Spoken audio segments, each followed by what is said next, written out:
हैं।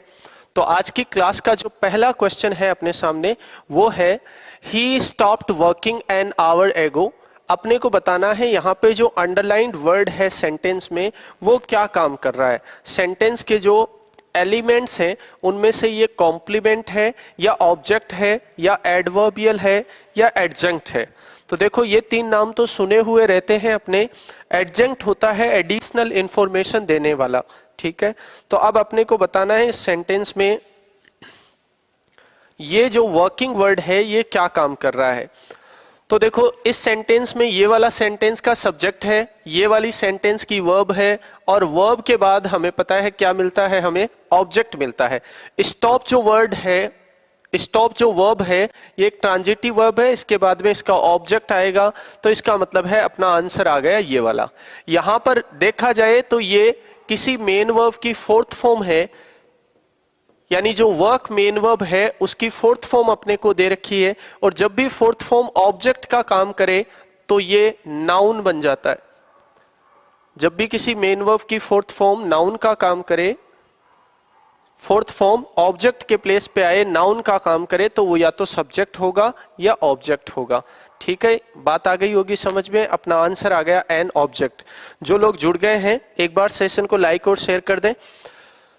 बिल्कुल सभी का सही आंसर है। आगे बढ़ते हैं, अगला क्वेश्चन है अपने सामने। द वर्ड फैबुलस इज, ये जो वर्ड है फैबुलस ये क्या है? क्या ये एडजेक्टिव है, क्या ये एडवर्ब है, क्या ये वर्ब है, क्या ये नाउन है? तो फैबुलस वर्ड जो है, फैबुलस वर्ड को एक बार सोच कर देखें तो ये एडवर्ब तो किसी भी एंगल से लगता नहीं है। वर्ब फैबुलस कोई होती नहीं। नाउन यदि होता तो आप इसके पहले कोई भी आर्टिकल यूज करके इसको अकेले यूज कर सकते थे, लेकिन ऐसा आप कर नहीं सकते, तो ये नाउन भी नहीं है। तो अपने पास दो ऑप्शंस बचते हैं, या तो ये एडजेक्टिव है या फिर ये एडवर्ब है।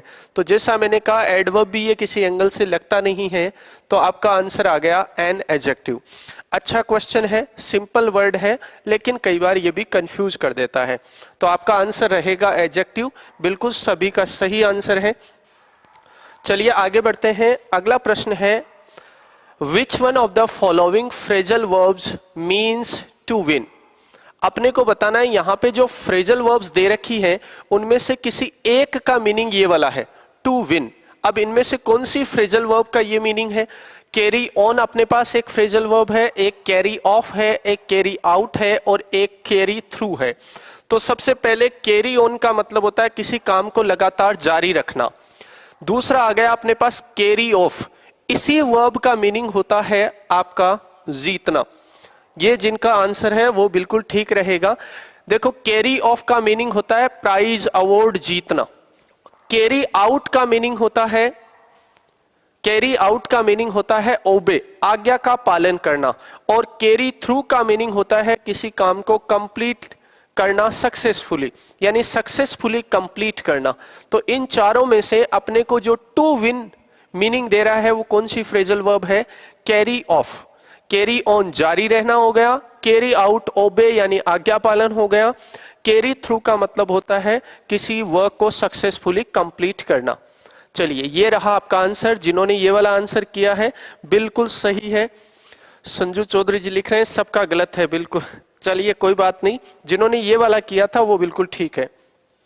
आगे बढ़ते हैं। बहुत अच्छे क्वेश्चंस इस टेस्ट पेपर में आपके लिए गए हैं। अगला क्वेश्चन है आपका, the conclusion of the story is written on that side. मान लीजिए कोई स्टोरी है, उसका कंक्लूजन अगला कह रहा है दूसरी तरफ लिखा हुआ है, प्लीज। अब अपने को यहाँ पे एक फ्रेजल वर्ब चूज करनी है, द पेज। क्या यहाँ पे टर्न ऑफ होगा, टर्न ऑन होगा, टर्न ओवर होगा या टर्न आउट होगा? तो देखो टर्न ऑफ का मीनिंग तो होता है किसी भी चीज के फ्लो को बंद कर देना। जैसे लाइट जल रही है तो अपन ऑफ कर देते हैं तो उसका फ्लो टूट जाता है, बंद हो जाता है। गैस को बंद करना है तो वो भी टर्न ऑफ है। टर्न ऑन उसका ऑपोजिट हो गया, मतलब स्टार्ट करना, चालू करना फ्लो को। इसके बाद में आ गया टर्न ओवर। टर्न ओवर के भी अलग मीनिंग होते हैं। एक तो टर्न ओवर अपन यूज करते हैं जैसे कोई बिजनेस कर रहा है तो पर ईयर का टर्न ओवर क्या है, एक तो बिजनेस के फील्ड में इस फ्रेजल वर्ब को यूज करते हैं। दूसरा आपने देखा होगा जब भी हम पेपर देते हैं तो पेपर के पेज के कॉर्नर में PTO लिखा होता है, पेज टर्न ओवर। तो इसका मीनिंग पलटना भी होता है। और एक है टर्न आउट। टर्न आउट का मतलब होता है किसी को कुछ टाइम के लिए बाहर निकाल देना, निष्कासित कर देना। तो इन चारों में से अपना ये वाला जो आंसर है टर्न ओवर, वो बिल्कुल ठीक हो जाएगा। पढ़ा पढ़ाया आपका वर्ड रहता है टर्न ओवर द पेज, ठीक है, या पेज टर्न ओवर, ये जनरली अपने को लिखा हुआ मिलता है और वहीं से आपको क्वेश्चन पूछा जा सकता है। बहुत अच्छा क्वेश्चन है ये भी। तो टर्न ओवर, टर्न ऑफ किसी चीज के फ्लो को बंद करना, किसी चीज के फ्लो को चालू करना, और टर्न आउट का मतलब होता है कुछ टाइम के लिए या निष्कासित कर देना, बाहर निकाल देना। चलिए अगला क्वेश्चन है आपके सामने, he sent his friend a letter. अब अपने को बताना है जो अंडरलाइन वर्ड या फ्रेज है वो क्या काम कर रहा है यहाँ पे। क्या ये सेंटेंस में एक डायरेक्ट ऑब्जेक्ट है, क्या इनडायरेक्ट ऑब्जेक्ट है, क्या कॉम्प्लीमेंट है, या फिर इनमें से कोई भी नहीं है। तो देखो सबसे अच्छा तरीका है हम सेंटेंस में मार्किंग कर लें। ये वाला जो है ये आपकी मेन वर्ब है। मेन वर्ब के बाद में हमें पता है क्या दिया हुआ मिलता है, अपने को ऑब्जेक्ट दिया हुआ मिलता है। जैसे ही सेंट, अच्छा ऑब्जेक्ट भी कौन सा वर्ड होगा, वो वर्ड जो या तो आपको व्हाट का रिप्लाई देता है या आपको हुम का रिप्लाई देता है, वही वर्ड क्या होता है, हमेशा ऑब्जेक्ट होता है। तो देखो ये वाला जो वर्ड है ये आपको रिप्लाई दे रहा है किसका, हुम का। ही सेंट हुम, उसने भेजा लेकिन किसको, तो हुम का रिप्लाई आपका क्या हो जाएगा, ऑब्जेक्ट। इसका मतलब ये ऑब्जेक्ट है। अब इसके जस्ट बाद एक और वर्ड लिखा है, तो हम कैसे पता करें कि ये क्या है। यदि आपके लिखे हुए ये दोनों वर्ड हिज फ्रेंड और ए लेटर, यदि दोनों एक ही चीज को इंडिकेट कर रहे हैं, एक ही चीज के बारे में बता रहे हैं, तब तो पहले वाला ऑब्जेक्ट है, बाद वाला कॉम्प्लीमेंट है। लेकिन यदि ये दोनों अलग अलग है तो बाद वाला भी ऑब्जेक्ट है।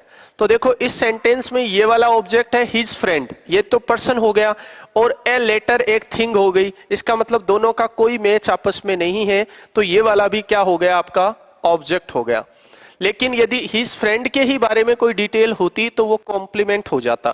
इसका मतलब है इस सेंटेंस में ये वाला एक ऑब्जेक्ट है। अब अपने को बताना है ये ऑब्जेक्ट डायरेक्ट है या इनडायरेक्ट है। तो याद रखें जो पर्सन से रिलेटेड ऑब्जेक्ट होते हैं, पर्सन्स के जो नेम्स होते हैं वो तो होते हैं आपके इनडायरेक्ट ऑब्जेक्ट। कौन से ऑब्जेक्ट होते हैं, इनडायरेक्ट। और जो थिंग्स के नेम्स होते हैं वो आपके कौन से ऑब्जेक्ट्स होते हैं, डायरेक्ट ऑब्जेक्ट होते हैं। तो आपका ये वाला जो ऑब्जेक्ट है वो कौन सा ऑब्जेक्ट हो गया, क्योंकि ये थिंग का नाम है, तो आपका आंसर आ गया ए वाला, फर्स्ट वाला, ए डायरेक्ट ऑब्जेक्ट। बिल्कुल जिन्होंने ये वाला आंसर किया है बिल्कुल ठीक है। यदि कोई पर्सन से रिलेटेड वर्ड होता तो वो इनडायरेक्ट ऑब्जेक्ट होता, जैसे ये वाला है, ये इनडायरेक्ट ऑब्जेक्ट है, ये आपका डायरेक्ट ऑब्जेक्ट है, ठीक है। जब भी सेंटेंस में दो ऑब्जेक्ट्स एक साथ आते हैं तो पहले इनडायरेक्ट ऑब्जेक्ट आता है, बाद में डायरेक्ट ऑब्जेक्ट आता है। यदि आप इनका प्लेस चेंज करते हैं तो दोनों को रिलेट करवाने के लिए आपको दोनों के बीच में कोई प्रेपोजिशन भी लिखना पड़ेगा। चलिए आगे बढ़ते हैं। इसका आंसर आपका आ गया ए डायरेक्ट ऑब्जेक्ट। अगला क्वेश्चन है, if he had followed the rules he dash punished. अब यहां पे अपने को वर्ब चूज करनी है, और इस सेंटेंस को यदि हम देखें तो इसकी स्टार्टिंग हो रही है इफ से। इसका मतलब है अपने को कंडीशनल सेंटेंसेज में से ये दिया गया है। अब अपने पास ऑप्शंस कौन कौन से हैं, तो उससे पहले अपन यहां पर नजर दौड़ा लें। यहां पर देखो इफ वाले क्लोज में अपने को दे रखा है हेड प्लस वर्ब की थर्ड फॉर्म। ऐसा कौन सी कंडीशन के स्ट्रक्चर में आता है, इम्पॉसिबल या अनफुलफिल्ड कंडीशन, और उसमें यहां पे हम यूज करते हैं वुड हैव प्लस वर्ब की थर्ड फॉर्म। तो जिनमें जिनमें विल दे रखा है वो ऑप्शंस तो आपके हट गए। अब अपने पास दो ऑप्शंस बचे जिनमें वुड दे रखा है, वुड नॉट हैव बीन और वुड नॉट हैव। अपने को यदि ये सेंटेंस देखना हो तो देखो ही, इसके बाद में लिखा है पनिश्ड। पनिश्ड वर्ब की थर्ड फॉर्म है ना। सेंटेंस का मीनिंग निकलता है यदि उसने रूल्स को फॉलो किया होता तो वह किसी को सजा देता या उसे सजा दी गई होती, तो अपना मीनिंग होगा उसी को सजा दी गई होती। इसका मतलब ये तो इस पनिश को करने वाला डूअर या सब्जेक्ट नहीं है। पनिश जो है वो कोई और करेगा, करेगा किसको, इसको। ऐसी सिचुएशन में जब दिया गया सब्जेक्ट दी गई वर्ब को नहीं कर पाए, कोई और इस वर्ब को, इस एक्शन को कर रहा हो, तो वहां पे पैसिव वर्ब होती है। और पैसिव जब भी हम बनाएंगे हैज हैव का, तो हैव के साथ क्या लग जाएगा आपका, बीन लग जाएगा। तो आपका आंसर आ जाएगा फोर्थ वाला। जिनका ये वाला है उनका बिल्कुल ठीक है सभी का। वुड नॉट हैव बीन, ये पैसिव वर्ब है यहाँ पे, he would not have been punished, ठीक है। यदि वह रूल्स को फॉलो करता तो उसे सजा नहीं दी गई होती। चलिए आगे बढ़ते हैं। और यदि यही वर्ब एक्टिव में होती तो फिर हम ये भी फिल कर सकते थे यहाँ पे। चलिए आगे बढ़ते हैं। अगला प्रश्न है आपके सामने, he ran at tea stall. Run का मीनिंग होता है चलाना। एक तो रन का मीनिंग है दौड़ना, एक कोई दुकान शॉप चलाई जाती है तो उसके लिए भी रन वर्ड यूज करते हैं। तो he run at tea stall, sorry he ran at tea stall, इसमें अपने को टेंस फाइंड आउट करना है, कौन सा टेंस है। तो अपने को साफ साफ दिखाई दे रहा है कि इसमें वर्ब की कौन सी फॉर्म दे रखी है, सेकंड फॉर्म दे रखी है। अब सेकंड फॉर्म कौन से टेंस में इनमें से आती है, इनमें से क्या प्रेजेंट इंडेफिनिट में आती है, नहीं, इसमें तो वर्ब की फर्स्ट फॉर्म आती है आपकी। क्या प्रेजेंट परफेक्ट में आती है, तो सेकंड फॉर्म नहीं आती, इसमें हैज और हैव के साथ थर्ड फॉर्म आती है। इसके बाद में पास्ट परफेक्ट, इसमें हैड के साथ वर्ब की थर्ड फॉर्म आती है, ये भी आपका आंसर नहीं हो सकता। तो फिर एक ही ऑप्शन बचता है अपने पास, पास्ट इंडेफिनिट टेंस। ये कौन से टेंस का सेंटेंस हो गया, पास्ट इंडेफिनिट टेंस का, क्योंकि इसमें रन की सेकंड फॉर्म दे रखी है अपने को रेन। चलिए आगे बढ़ते हैं। जो जो आंसर कर रहे हैं डी वाला उनका बिल्कुल ठीक है सभी का। आगे बढ़ते हैं। अगला क्वेश्चन है आपका, ये क्वेश्चन आपको एरर का दिया जा रहा है। कई बार एक आध क्वेश्चन एरर के भी अपने को पूछ लिए जाते हैं। तो देखो बहुत अच्छा क्वेश्चन है ये,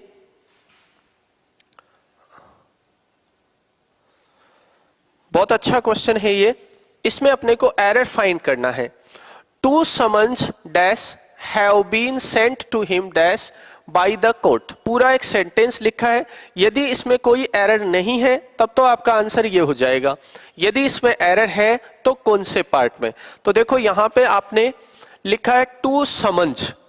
ये वर्ड इंपॉर्टेंट है। समन्स, समन्स होता है किसी न्यायालय के द्वारा, कोर्ट के द्वारा जारी जो आदेश होता है, ऑर्डर होता है, उसको बोलते हैं समन्स। समन्स जो वर्ड है वो सिंगुलर होता है।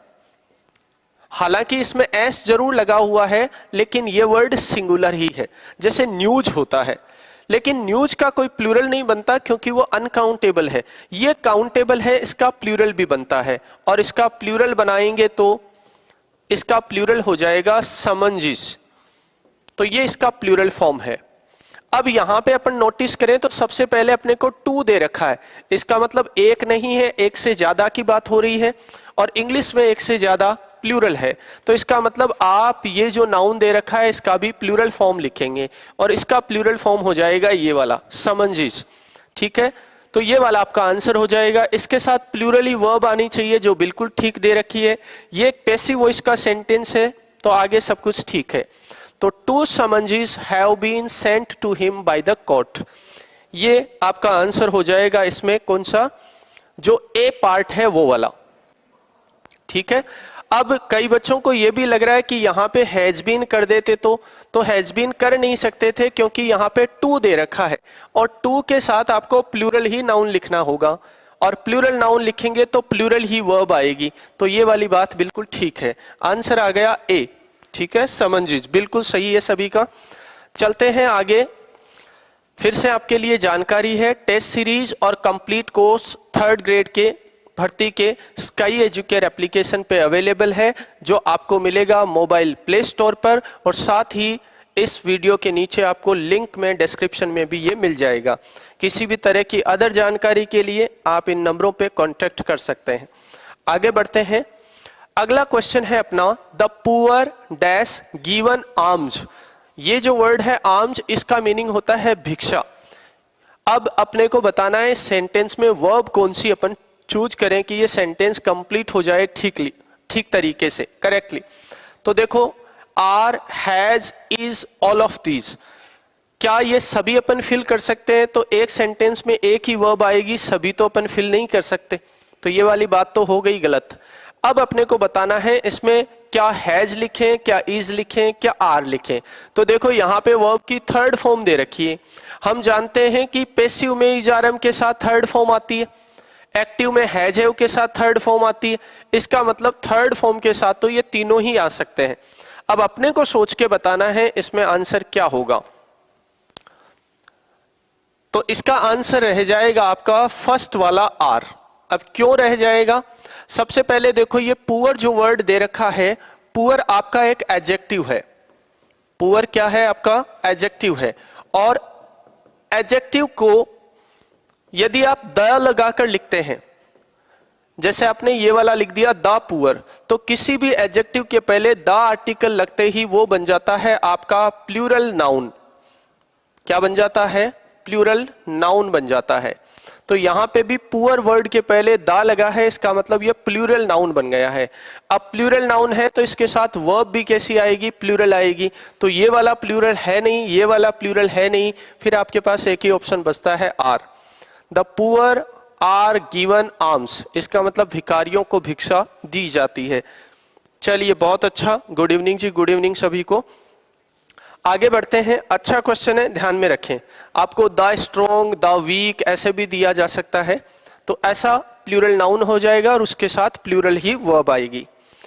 आगे बढ़ते हैं। अगला जो क्वेश्चन है वो आपका एक्टिव पैसिव वाले टॉपिक से है। आपको पैसिव चूज करना है, इसका मतलब दिया गया सेंटेंस आपका एक्टिव में है। सेंटेंस क्या है? Home do you like most, इसका आपको बताना है पैसिव क्या बनेगा। तो सबसे पहले जब भी आप कभी पैसिव बनाते हैं तो आप सेंटेंस में मार्किंग कर लें। मार्किंग करने का मतलब है कि आप ये देख लें कौन सा मेन वर्ब है, कौन ऑब्जेक्ट है, कौन सब्जेक्ट है। तो सेंटेंस में मेन वर्ब के जस्ट बाद जो कुछ आता है वो ऑब्जेक्ट होता है, लेकिन वो नाउन या प्रोनाउन होना चाहिए। इसमें दे रखा है मोस्ट, मोस्ट तो इसी को मॉडिफाई कर रहा है, इसका मतलब ये इसके साथ ही मानिए आप, ये मोस्ट इसके साथ ही है, ठीक है। ये यहाँ पे एडजेक्टिव नहीं बल्कि एडवर्ब है, इसलिए इसके पहले दा भी नहीं लगेगा। ठीक, बात आ गई समझ में, क्योंकि ये वर्ब को मॉडिफाई कर रहा है।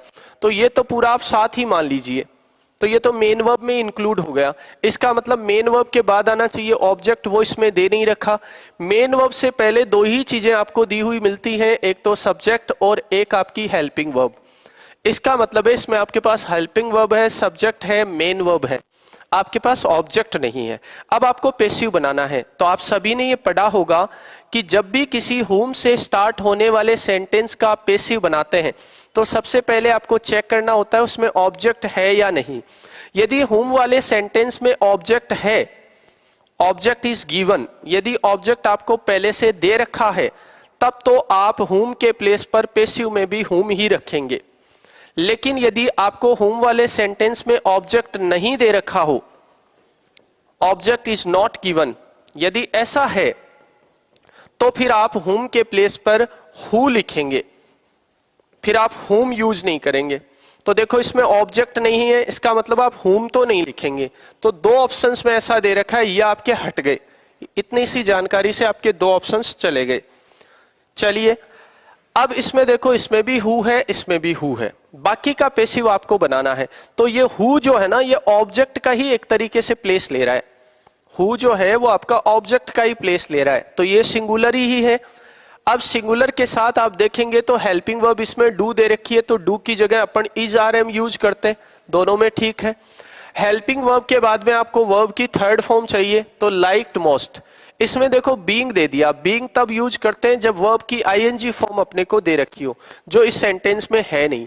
तो फिर आपके पास एक ही ऑप्शन बचता है ये वाला, who is liked most by you. ये यू जो है ना, ये सब्जेक्ट है, और ज्यादातर कैंडिडेट्स इसमें गलती ये करते हैं कि इस यू को ऑब्जेक्ट समझ लेते हैं, इसीलिए ऐसे क्वेश्चन में मिस्टेक होने के चांसेस बढ़ जाते हैं। तो ये ध्यान में रखें, इसमें जैसे ही आप मार्किंग करेंगे आपको पता चल जाएगा इसमें ऑब्जेक्ट नहीं है। और होम वाले सेंटेंस में ऑब्जेक्ट नहीं होने पर हु होगा, होम वापस नहीं यूज करेंगे। हाँ, यदि ऑब्जेक्ट उसमें ऑलरेडी मेंशन है तो होम का होम ही रख दीजिए। चलिए बहुत अच्छे, सभी का आंसर सी आ रहा है, ठीक है। आगे बढ़ते हैं। अगला प्रश्न है आपका, don't try it at home. ये भी आपका उसी टॉपिक से है, एक्टिव पैसिव वाले से। यहां भी अपने को पैसिव वॉइस में सेंटेंस को चेंज करना है। तो आप सभी जानते हैं कि ये एक इंपेरेटिव सेंटेंस है, क्योंकि डोंट से स्टार्ट हो रहा है, फुल स्टॉप पे एंड हो रहा है, और ऐसे सेंटेंसेज इंपेरेटिव होते हैं। इंपेरेटिव का पैसिव बनाने का स्ट्रक्चर है लेट प्लस ऑब्जेक्ट, फिर बी, फिर थर्ड फॉर्म, फिर एटसेट्रा। तो यही अपने को देखना है। तो देखो इसमें ट्राई आपकी मेन वर्ब है, मेन वर्ब के बाद में इट आपका ऑब्जेक्ट है, ये डोंट स्टार्टिंग वर्ड आ ही गया इसका। अब आप पैसिव बना लेंगे तो सबसे पहले आपको लेट चाहिए, लेट के बाद में आपको ऑब्जेक्ट इट चाहिए, जो इसमें इसमें इसमें सभी में दे रखा है, इसमें नहीं दे रखा, ये आपका हट गया। इसके बाद में क्योंकि ये डोंट से स्टार्ट है तो अपने को नोट ऐड करना पड़ेगा ऑब्जेक्ट के बाद, तो इसमें नहीं है, देखो इसमें आपका नोट है, बिल्कुल ठीक है। आगे बढ़ते हैं। इसके बाद में आपको बी लिखना है, तो इसमें भी है, इसमें भी है।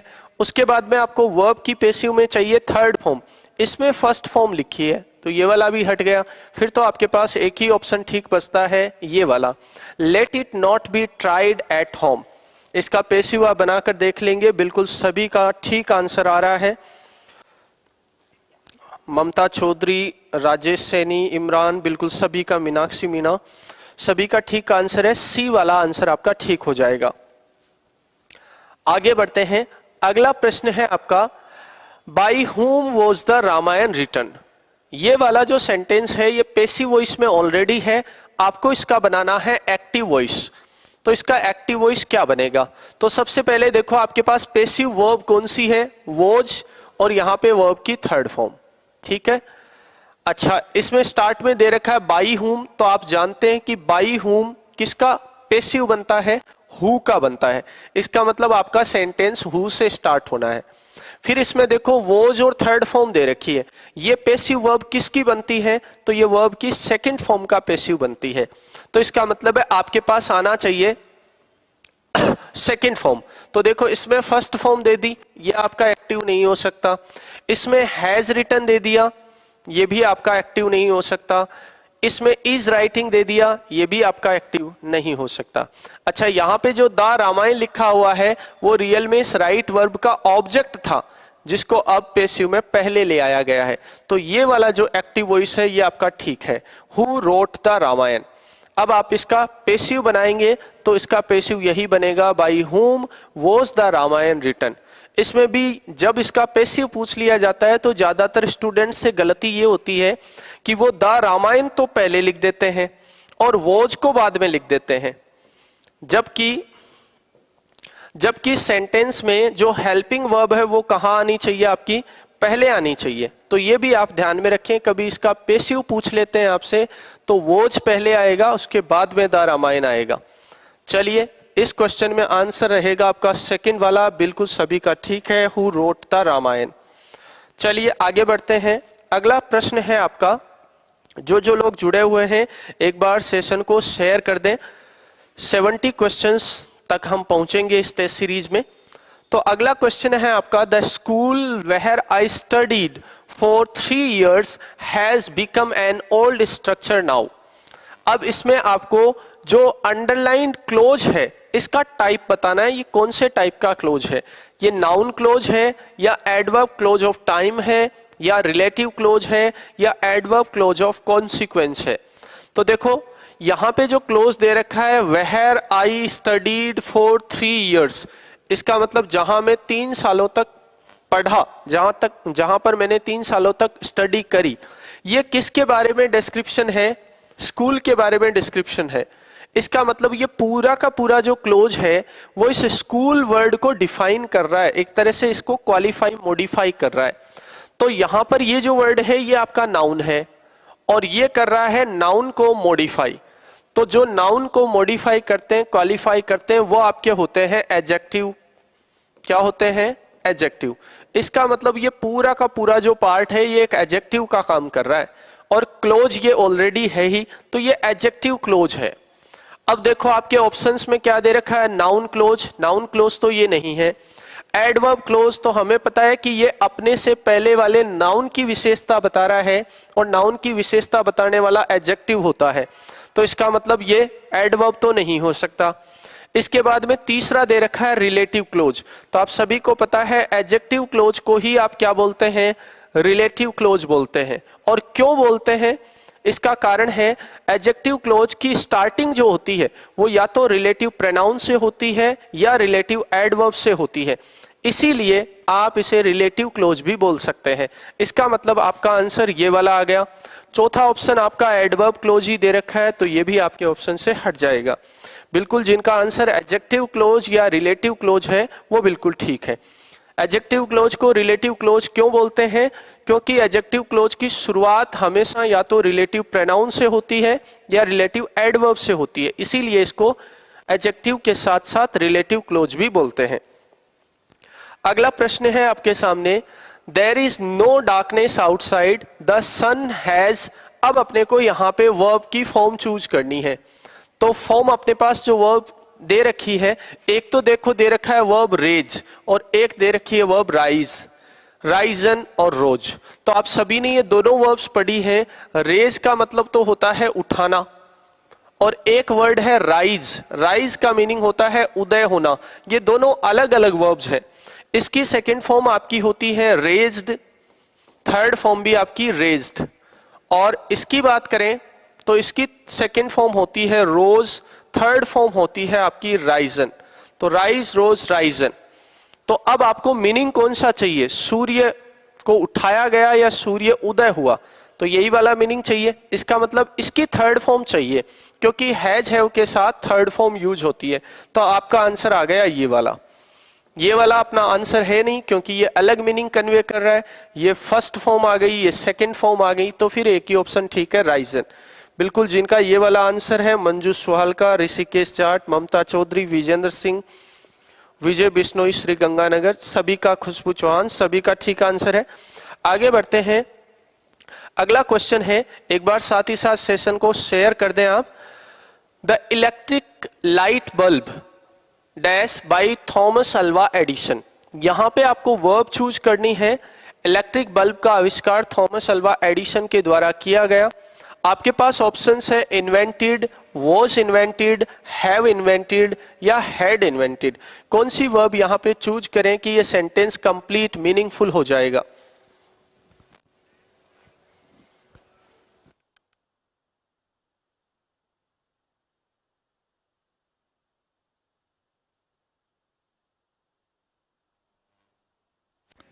चलिए, इसमें आंसर क्या रहने वाला है? तो देखो, मैंने अभी अभी बात की थी किसी पीछे क्वेश्चन में कि यहां पे जो अपने को सब्जेक्ट दे रखा है, यदि वो इस दी गई वर्ब को कर पाता है तब तो एक्टिव वर्ब आपको चूज करनी होती है। यदि यहां पे दी गई वर्ब को ये वाला सब्जेक्ट नहीं कर पाए तो फिर आपको पैसिव वर्ब चूज करनी होती है। तो इलेक्ट्रिक बल्ब जो है वो कोई डूअर तो है नहीं, वो काम को तो कर नहीं सकता, वो किसी भी एक्शन को कर नहीं सकता, क्योंकि वो तो नॉन लिविंग है। इसका मतलब है यहाँ पे आपको पैसिव वर्ब चूज करनी है। अब पैसिव वर्ब इनमें से कौन सी है? बिना हेल्पिंग वर्ब के कभी पैसिव वर्ब यूज ही नहीं होती, तो ये वाला तो हट गया। इसमें हैड के साथ बीन लग जाता तो ये पैसिव वर्ब हो जाती। इसमें भी हैव के साथ बीन लग जाता तो ये पैसिव वर्ब हो जाती। तो इसका मतलब अपने पास पैसिव वर्ब ही एक बची है, was invented. Is, are, am या वॉज वर्ब के साथ वर्ब की थर्ड फॉर्म जब भी आएगी तो वो पैसिव वर्ब हो जाएगी। ये कौन सी एक्टिव वर्ब का पैसिव बनता है? तो ये मेन वर्ब की जो सेकंड फॉर्म है उसी का क्या बनता है? पैसिव बनता है। तो आपका आंसर आ जाएगा वॉज इन्वेंटेड। जी बिल्कुल, जिन्होंने बी आंसर किया है उनका बिल्कुल ठीक है। आगे बढ़ते हैं। अगला क्वेश्चन है, it is not wise to do the work at the 11th hour. अपने को पूछा है which one of the meaning, which one is the meaning of the underlined idiom और फ्रेज। इनमें से जो ये ईडियम या फ्रेज अपने को दे रखा है, इस फ्रेज का मीनिंग बताना है क्या है। क्या इसका मीनिंग इनिशियल मोमेंट है, at the last possible moment है, एट इट्स यूजुअल टाइम है, या फिर at the earliest possible time है। तो देखो इसमें लिखा है एट द 11th आवर। घड़ी में 12 घंटे हैं और 12 में जो 11वां घंटा है, 11th आवर है, वो लगभग लास्ट में होता है। तो इसका मतलब इसी से हमें समझ में आ जाता है हम बात कर रहे हैं लास्ट टाइम की। तो देखो इसमें तो इनिशियल मोमेंट, शुरुआती टाइम, ये हट गया आपका ऑप्शन। इसमें दे रखा है लास्ट पॉसिबल मोमेंट, इसका मतलब यही वाला करेक्ट है। इसमें दे रखा है यूजुअल टाइम, जो हमेशा वाला टाइम है। इसमें दे रखा है अर्लीस्ट पॉसिबल टाइम, जल्दी समय नहीं।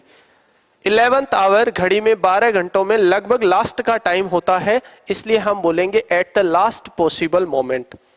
ठीक है, बिल्कुल ये वाला जिनका आंसर है वो बिल्कुल ठीक है। आगे बढ़ते हैं, अगला क्वेश्चन है आपके लिए। चलिए उससे पहले एक जानकारी आ गई, sky educare application mobile play store पर आपको मिल जाएगा। यहां से आप 3rd ग्रेड के लिए कंप्लीट कोर्स डिफरेंट सब्जेक्ट्स के और टेस्ट सीरीज दोनों ज्वाइन कर सकते हैं।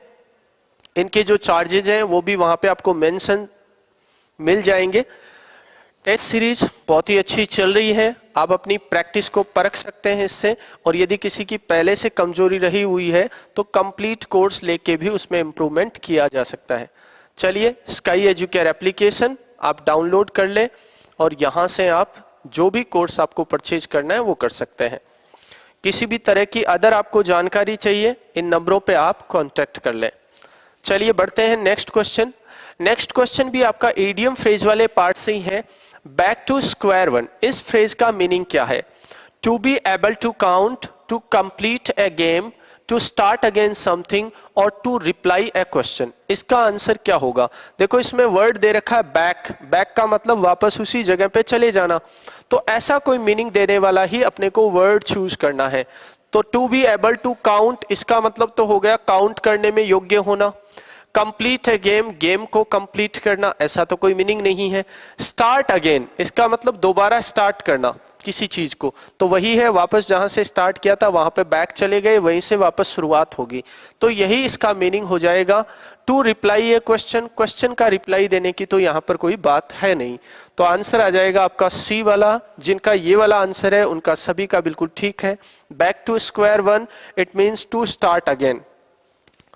आगे बढ़ते हैं, अगला क्वेश्चन है आपका नरेशन वाले टॉपिक से। The teacher said to the class, if you work hard you will get success. बहुत ही अच्छा क्वेश्चन है। The teacher said to the class, if you work hard you will get success. इसको अपने को indirect में change करना है क्योंकि डायरेक्ट स्पीच अपने को दे रखा है। तो सबसे पहले जब भी आप डायरेक्ट से इनडायरेक्ट बनाते हैं तो क्या करेंगे आप, ये वाला जो सेंटेंस है रिपोर्टेड स्पीच वाला, इसको आइडेंटिफाई करेंगे कि ये कैसा सेंटेंस है। तो ये एक असर्टिव सेंटेंस है और इसके दो पार्ट हैं, तो दो पार्ट की वजह से ये कॉम्प्लेक्स सेंटेंस है। इफ से शुरू हो रहा है तो ये कंडीशन वाला सेंटेंस है और कंडीशन वाले कॉम्प्लेक्स सेंटेंस है।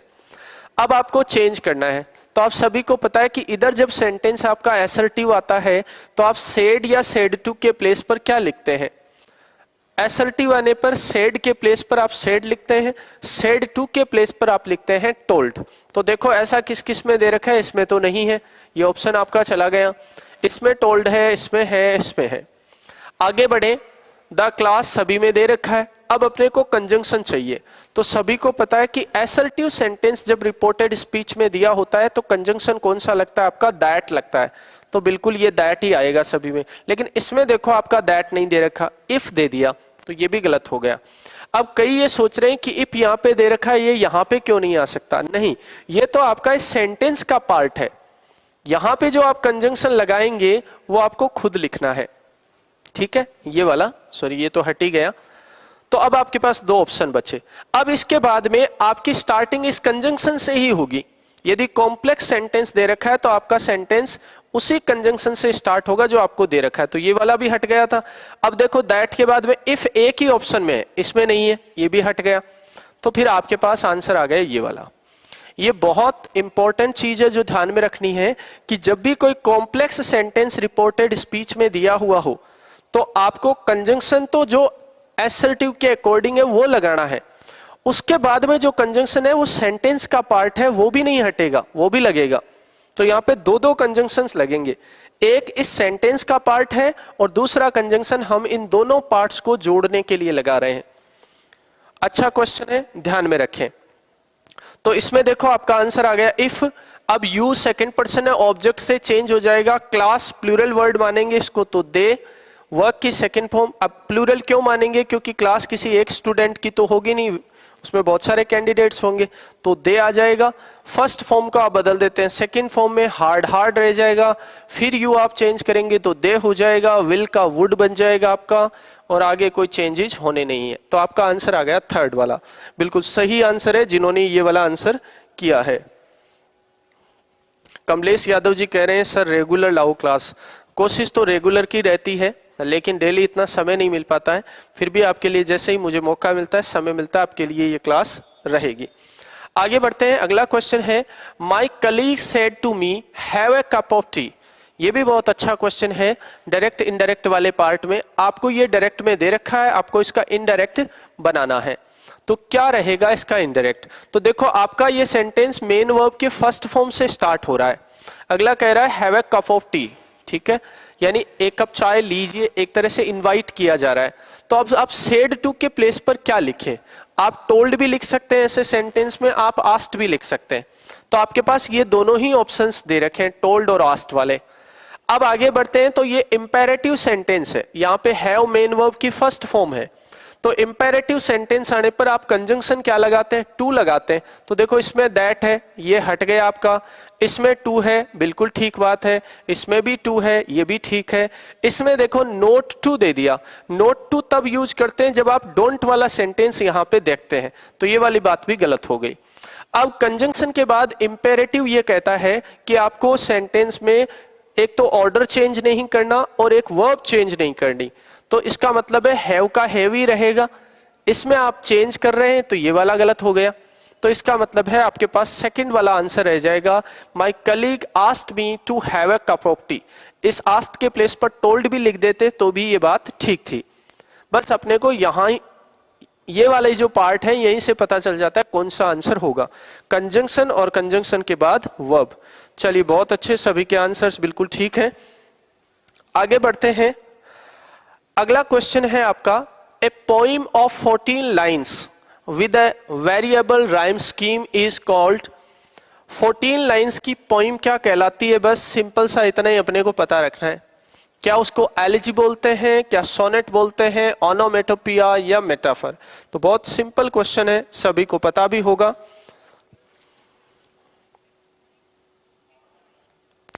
चलिए आंसर क्या रहेगा इसमें आप सभी का?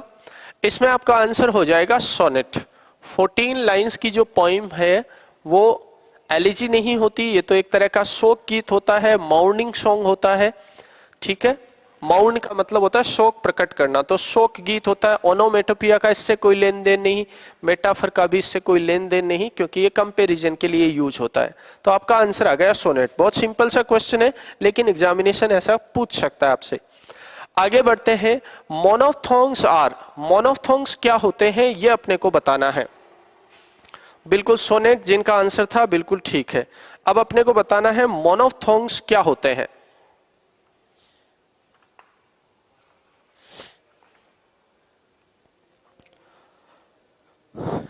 मोनोफथोंग्स क्या होते हैं? सिंगल वोवल साउंड्स होती हैं, डबल वोवल साउंड्स होती हैं, कॉन्सोनेंट साउंड्स होती हैं या केवल कॉन्सोनेंट्स। तो आपने सभी ने क्लासिफिकेशन पढ़ा है जो स्पीच साउंड्स है उनका, और उस स्पीच साउंड्स के क्लासिफिकेशन में आप ये दोनों टाइप की पढ़ते हैं, मोनोफथोंग्स और डिफथोंग्स। तो कॉन्सोनेंट साउंड्स तो ये नहीं है, ये तो वोवल साउंड्स में आता है मोनोफथोंग्स। मोनोफथोंग्स आप बोलते हैं सिंगल वोवल साउंड्स को, और डबल वाली है वो आपकी हो जाती है डिफथोंग्स। तो जिन्होंने ये वाला किया है आंसर बिल्कुल ठीक है उनका, सिंगल वोवल साउंड्स। डबल वाली देखो ये भी कंफ्यूजिंग है, सिंपल है क्वेश्चन लेकिन यहाँ पे अपना दिमाग काम नहीं करता। मोनोफथोंग्स सिंगल वोवल वाला है कि डबल वोवल वाला, इसीलिए इस टाइप के क्वेश्चंस आपके लिए रखे गए हैं। चलिए तो सिंगल वोवल साउंड्स इसका आंसर हो जाएगा। आगे बढ़ते हैं,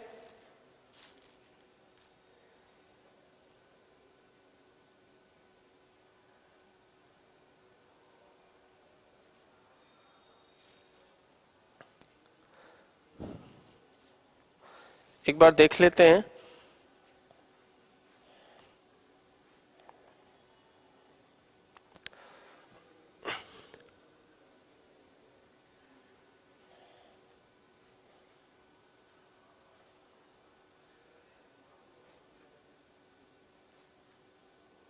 चलिए 23rd वाला क्वेश्चन आपके सामने ये रहा, मे आई कम इन सर, सुना सुनाया सेंटेंस सभी का। हियर मे एक्सप्रेसिज, यहां पे जो आपका मे मॉडल है वो किस चीज को एक्सप्रेस कर रहा है? पॉसिबिलिटी को, परमिशन को, ऑब्लिगेशन को या सजेशन को। तो मे आई कम इन, सभी को पता है इसमें क्या है? परमिशन है। और कौन सी परमिशन है? ये फॉर्मल परमिशन है। तो ये आपका हो गया फॉर्मल परमिशन वाला पार्ट। मे पॉसिबिलिटी के लिए भी आता है लेकिन यहां पे पॉसिबिलिटी नहीं है, ठीक है। आपका आंसर आ जाएगा परमिशन। आगे बढ़ते हैं, अगला क्वेश्चन आपका, we dash follow the rules and regulations of our country, it is our duty. यहां पे ड्यूटी का खुद को ही बोध कराया जा रहा है कि हमें रूल्स और रेगुलेशंस जो कंट्री के हैं उनको फॉलो करना चाहिए क्योंकि ये हमारी ड्यूटी है, हमारा कर्तव्य बनता है। तो आपका आंसर क्या रहने वाला है? इसमें कौन सा मॉडल फिल करें? शुड या मे या मस्ट या कैन? तो देखो मे जो आता है वो तो परमिशन के लिए, पॉसिबिलिटी के लिए आता है, ड्यूटी का बोध कराने के लिए नहीं आता। कैन भी नहीं आता। अब आपके पास बचे शुड और मस्ट। जब आप मोरल ड्यूटी की बात करते हैं तो आप बात करेंगे शुड की, लेकिन यदि आप रूल्स रेगुलेशंस के बारे में अपनी ड्यूटी को एक्सप्रेस कर रहे हैं तो आप यूज करेंगे कौन सा मॉडल? मस्ट। ये ऑब्लिगेशन को भी बताता है और साथ ही साथ ड्यूटी का खुद को बोध कराने के लिए भी क्या आता है? मस्ट आता है। लेकिन यही सेंटेंस ऐसे लिखा होता, we dash love our country, तो वो अपनी मोरल ड्यूटी बनती है, ठीक है, वो अपनी मॉरल ड्यूटी बनती है। वहां पे आप शुड यूज कर सकते हैं, मस्ट भी यदि आप अपने आप को ही बोध करा रहे हैं तो लिख सकते हैं। तो यहां पे आपका आंसर रहने वाला है मस्ट, क्योंकि आप बात कर रहे हैं रूल्स और रेगुलेशंस को फॉलो करने की, तो यहां पे मस्ट आ जाएगा। आगे बढ़ते हैं, अगला क्वेश्चन। अगला क्वेश्चन है आपका, he dash get through the exam as he is working hard. यहां पे भी आपको मॉडल चूज करना है, कौन सा मॉडल फिल करें? माइट, कुड, शैल या मे। देखो यहां पे दो सेंटेंसेज हैं, दो क्लोजेज हैं जो कंबाइंड है। गेट थ्रू का मीनिंग होता है एग्जाम में पास होना, है ना, पास होना। तो ही गेट थ्रू द एग्जाम, इसका मतलब एग्जाम को पास कर सकता है, एग्जाम में पास हो सकता है। क्यों? As he is working hard, क्योंकि वो मेहनत कर रहा है। इसका मतलब है यहां पे एक पॉसिबिलिटी को एक्सप्रेस किया जा रहा है और उस पॉसिबिलिटी का कारण भी अपने को साथ में दे रखा है। तो माइट जो आता है वो तो रिमोट पॉसिबिलिटी के लिए, कमजोर संभावना के लिए आता है। यहां पे तो पूरी संभावना है क्योंकि लिखा है वह मेहनत कर रहा है। कुड जो है वो या तो ओकेजनल पॉसिबिलिटी के लिए आता है या कॉन्टिजेंट पॉसिबिलिटी के लिए आता है, लेकिन यहां पे तो फैक्ट वाली पॉसिबिलिटी है, इसके लिए आपका सेल भी नहीं आएगा। फिर आपके पास एक ही ऑप्शन बचता है, ये वाला। जब आप प्रोबेबिलिटी की बात करते हैं, प्रोबेबिलिटी की बात करते हैं, लाइक्लीहुड की बात करते हैं, तो आपका आंसर आ जाता है मे। तो यहां पे आप ऐसे भी बोल सकते हैं फैक्चुअल पॉसिबिलिटी, ये आपको फैक्ट दे रखा है, रीजन दे रखा है, और यहां पे आपको पॉसिबिलिटी दे रखी है। तो जब भी रीजन वाली पॉसिबिलिटी आएगी तो आप मे यूज करेंगे। इसी को बोलते हैं लाइक्लीहुड और प्रोबेबिलिटी। आगे बढ़ते हैं, अगला क्वेश्चन है आपका फोनेटिक ट्रांसक्रिप्शन। आपको जो वर्ड दे रखा है स्कूल, इसका आपको फोनेटिक ट्रांसक्रिप्शन लिखना है। तो क्या रहेगा? तो देखो सबसे पहले से का साउंड है। अच्छा, कई बोलने में ऐसा लगता है कि स्कूल पहले ई का सा साउंड सुनाई देता है, लेकिन वो होता नहीं है रियल में। पहले हम लिखते हैं से का साउंड, आधे से का, फिर कै का साउंड आता है तो कै का सिंबल ये रहा, फिर ऊ भी कैपिटल वाला आता है तो ऐसे लिखेंगे, और फिर ल, इस तरह ये लिखा जाएगा। तो देखो पहला जो है इसमें तो सी दे दिया, सी अपनी साउंड का सिंबल है नहीं, ये वाली बात बिल्कुल ठीक है। इसमें देखो ऊ है वो छोटा दे दिया, ये भी गलत हो गया, ये भी गलत हो गया। नन वाला तो कोई ऑप्शन होगा ही नहीं क्योंकि अपने पास ऑलरेडी ठीक आंसर है। तो ये वाला आपका आंसर हो जाएगा स्कूल, ठीक है। बिल्कुल ये वाला जिनका है बिल्कुल सभी का ठीक है, सिंपल सा ही वर्ड है। आगे बढ़ते हैं, नेक्स्ट क्वेश्चन आपका, नेक्स्ट क्वेश्चन है आपके लिए, विच one of the following is a voiced consonant. अपने को बताना है वॉइस्ड कॉन्सोनेंट कौन सा है। दो तरीके के कॉन्सोनेंट साउंड्स हैं, वॉइसलेस और वॉइस्ड, ठीक है। एक में वाइब्रेशन होता है, एक में वाइब्रेशन नहीं होता। तो आपको बताना है इनमें से आपका कौन सा आंसर ठीक रहने वाला है। पहली साउंड दे रखी है फ की, दूसरी साउंड क की, तीसरी साउंड से की और चौथी साउंड ग की। तो इनमें से जो वॉइस्ड कॉन्सोनेंट है वो ये वाला है आपका। ये तीनों हो गए वॉइसलेस, ठीक है। फ, क और से ये तो हो गए आपके वॉइसलेस और ग हो गया आपका वॉइस्ड, ठीक है। ऐसा क्वेश्चन भी आपसे पूछा जा सकता है एग्जाम में, इसलिए आप इन साउंड्स को भी ध्यान में रखें, वॉइसलेस कॉन्सोनेंट्स और वॉइस्ड कॉन्सोनेंट्स। चलिए आगे बढ़ते हैं। अगला क्वेश्चन उम्मीद है सभी का बिल्कुल ठीक है, फोर्थ वाला। चलिए अगला क्वेश्चन है आपके लिए 27th में एक बता रहे हैं डी, बिल्कुल सही है। आगे बढ़ते हैं। How many consonant sounds are there in English phonetic alphabet, वो लिखा नहीं है यहाँ पे। इंग्लिश की जो फनेटिक अल्फाबेट होती है उसमें कॉन्सोनेंट्स कितने होते हैं या कॉन्सोनेंट साउंड्स कितनी होती हैं? 22 होती हैं, 24 होती हैं, 20 होती हैं या 44 होती हैं?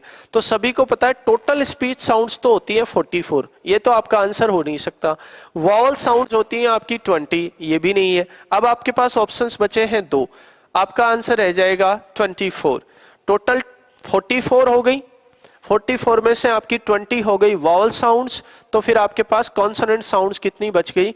24। तो आपका आंसर आ जाएगा सेकंड वाला। ये भी सिंपल ही क्वेश्चन है, कोई डिफिकल्टी नहीं। आगे बढ़ते हैं। अगला क्वेश्चन है choose the antonym of the word pain. Pain का ऑपोजिट बताना है आपको। तो यहाँ पे एक वर्ड तो दे रखा है, देखो वो का मीनिंग तो होता है आपका सोरो, दुख, ठीक है। ये वाली बात थोड़ी देर पहले अपन ने की थी, माउर्निंग, इसका मतलब होता है शोक, ठीक है। ये भी दुख की बात आ गई। मैडनेस, या आपका पागलपन आ गया, इनसैनिटी, ठीक है। अब आपके पास एक ही आंसर बचता है प्लेजर। इसका मतलब होता है दुख, दर्द, और इसका मीनिंग हो गया प्लेजर, खुशी। ऑपोजिट हो जाएगा दर्द का खुशी, प्रसन्नता, प्लेजर। तो ये बिल्कुल सिंपल है। आगे बढ़ते हैं। अगला क्वेश्चन है ए शॉर्ट जर्नी फॉर प्लेजर। यदि कोई आनंद के लिए शॉर्ट जर्नी करता है तो उसको क्या बोलते हैं? उसको क्या स्ट्रोल बोलते हैं, क्या एक्सकर्शन बोलते हैं, क्या हॉलीडे बोलते हैं, या वॉक बोलते हैं? तो वॉक तो जनरल वे में हम यूज करते हैं। हॉलीडे छुट्टी का दिन है, उसका जर्नी से कोई रिलेशन नहीं है। अब आपके पास ऑप्शंस बचे 2। इनमें से जो स्ट्रोल है उसका मीनिंग होता है चहलकदमी। यदि कोई पर्सन फालतू है और वो इधर उधर घूमता है तो लेजरली टाइम में घूमने के लिए आप यूज करते हैं स्ट्रोल। तो फिर आपके पास एक ही ऑप्शन बचता है एक्सकर्शन। यदि कोई प्लीजेंट जर्नी करता है, शॉर्ट जर्नी जो केवल प्लेजर के लिए वो रखता है, तो उसको बोलते हैं एक्सकर्शन। चलिए ये जिनका है उनका बिल्कुल ठीक है आंसर, सेकंड वाला। स्ट्रोल नहीं होगा। स्ट्रोल आप खाली टाइम में इधर उधर चहलकदमी करते हैं, वो प्लेजर के लिए नहीं होती, वो एक तरह से टाइम को स्पेंड करने के लिए होती है।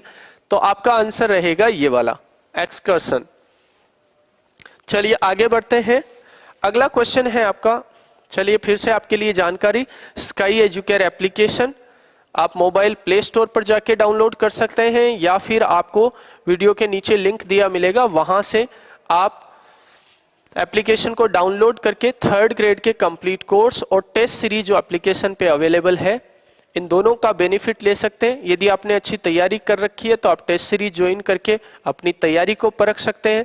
यदि आपने पहले से तैयारी में थोड़ी सी कमजोरी रखी है तो आप एक बार फिर से मैटर को रिवाइज करने के लिए कंप्लीट कोर्स भी परचेज कर सकते हैं। किसी भी तरह की अदर जानकारी आपको चाहिए हो तो इन दिए गए नंबरों से आप कॉन्टेक्ट कर लें। आगे बढ़ते हैं। अगला क्वेश्चन है a person difficult to please. एक ऐसा व्यक्ति जिसको खुश करना थोड़ा मुश्किल हो, अब उसे क्या बोलेंगे? क्या उसे स्नाइपर बोलेंगे, क्या उसे फैस्टिडियस बोलेंगे, सैडिस्ट बोलेंगे, या कॉलस बोलेंगे? तो देखो सबसे पहले स्नाइपर, स्नाइपर तो बोलते हैं अपन निशानेबाज को, तो ऐसा तो इसमें है नहीं, अपने को पूछा ही नहीं गया।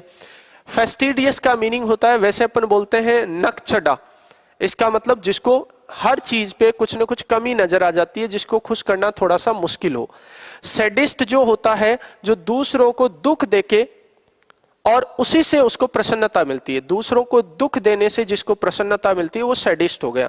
और इसका मतलब होता है बेदर्द, ठीक है, जो रहम नहीं करता दूसरों पर। तो अपना आंसर कौन सा आ गया? ये वाला, फेस्टिडियस। जिसको प्रसन्न करना थोड़ा सा मुश्किल हो वो होता है फेस्टिडियस। हर चीज में कोई ना कोई बुराई कमी उसे नजर आती है। आगे बढ़ते हैं। A list of things to be discussed at a meeting. किसी मीटिंग में डिस्कस किए जाने वाली जो चीजें हैं उनकी लिस्ट क्या कहलाती है, ये अपने को पूछा जा रहा है। क्या उसे डेटा बोलते हैं, क्या उसे इश्यू बोलते हैं, एजेंडा बोलते हैं, या कन्वेंशन बोलते हैं। तो कन्वेंशन का तो मीनिंग ही होता है सम्मेलन, ये तो एक तरह की मीटिंग ही हो गई, तो लिस्ट की तो कोई चर्चा ही नहीं इसमें। डेटा है, डेटा भी लिस्ट को नहीं बोलते। इश्यू मीटिंग में जो डिस्कस किए जाने वाले मुद्दे हैं उनकी बात हो गई, मुद्दों की लिस्ट को इश्यू नहीं कह सकते, तो ये भी आपका हट गया। फिर आपके पास एक ही ऑप्शन बचता है एजेंडा।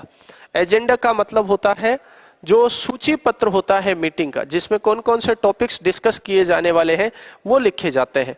ये एजेंडम वर्ड का प्लूरल होता है, एजेंडम, और उसी से बनता है आपका एजेंडा।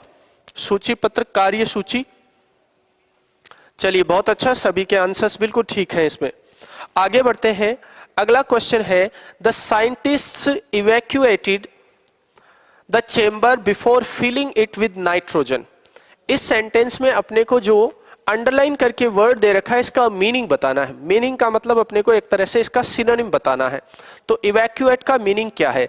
क्या इसका मीनिंग ऑक्यूपाई है, क्या इसका मीनिंग वैकेट है, क्या इसका मीनिंग एडमोनिश है, या इसका मीनिंग एल्टर है? तो ऑक्यूपाई का मीनिंग तो होता है ग्रहण करना। जैसे अपने को कोई कहता है बैठने के लिए प्लीज ऑक्यूपाई योर सीट, इसका मतलब अपना स्थान ग्रहण कीजिए। तो ये वाली बात तो इसमें बैठी नहीं, क्योंकि यहाँ पे ये कहा जा रहा है कि साइंटिस्ट ने अपने चेंबर को खाली कर दिया इससे पहले कि वे चेंबर को किससे फिल कर देते, किससे भर देते? नाइट्रोजन से। तो इसका मतलब है यहाँ पे इसका मीनिंग लिया जा रहा है खाली करना। अब एडमोनिश जो वर्ड होता है इसका मतलब होता है डांटना, फटकारना, तो ये वाला भी ऑप्शन नहीं है। एल्टर का मतलब होता है चेंज, परिवर्तन करना, ये वाला भी नहीं है। वेकेट का मतलब होता है खाली करना, तो ये वाला आंसर हो गया आपका वेकेट। तो इवैक्यूएट का जो सिनोनिम है वो आपका क्या हो जाएगा? हालांकि यहाँ पे सेकंड फॉर्म दे रखी है, यहाँ पे भी सेकंड फॉर्म होनी चाहिए थी, बट आप समझ जाएंगे। इवैक्यूएटेड इसी का सिनोनिम है आपका वेकेट। जिन्होंने ये वाला आंसर किया है उनका बिल्कुल ठीक है। आगे बढ़ते हैं। अगला क्वेश्चन है, my younger brother is indifferent dash what I से। यहां पे अपने को प्रेपोजिशन बताना है, कौन सा प्रेपोजिशन अपन फिल करें? इन, ऑफ, टू, या फिर इनमें से कोई नहीं आएगा।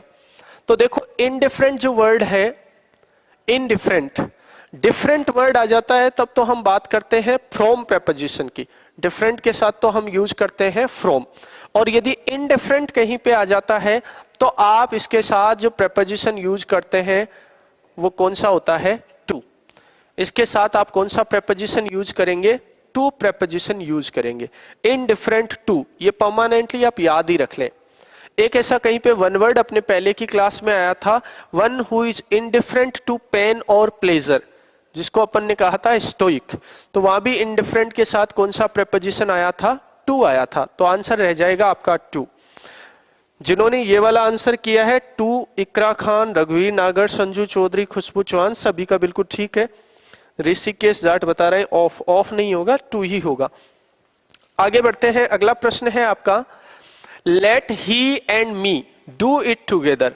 यहां पे अपने को प्रोनाउन का क्वेश्चन दे रखा है कि यहां पे जो केस लिख रखे हैं लेट के बाद में, क्या वो दोनों सही है? यदि सही है तो फिर इसमें कोई इंप्रूवमेंट होगा नहीं।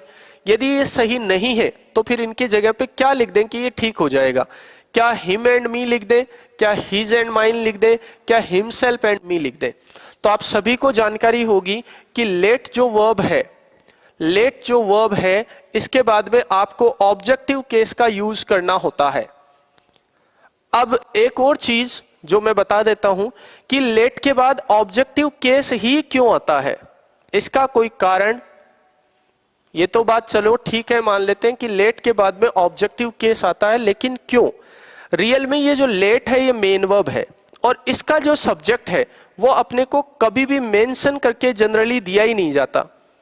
इस लेट को भी तो करने वाला कोई सब्जेक्ट होगा, वो अपने को मेंशन ही करके नहीं दिया जाता।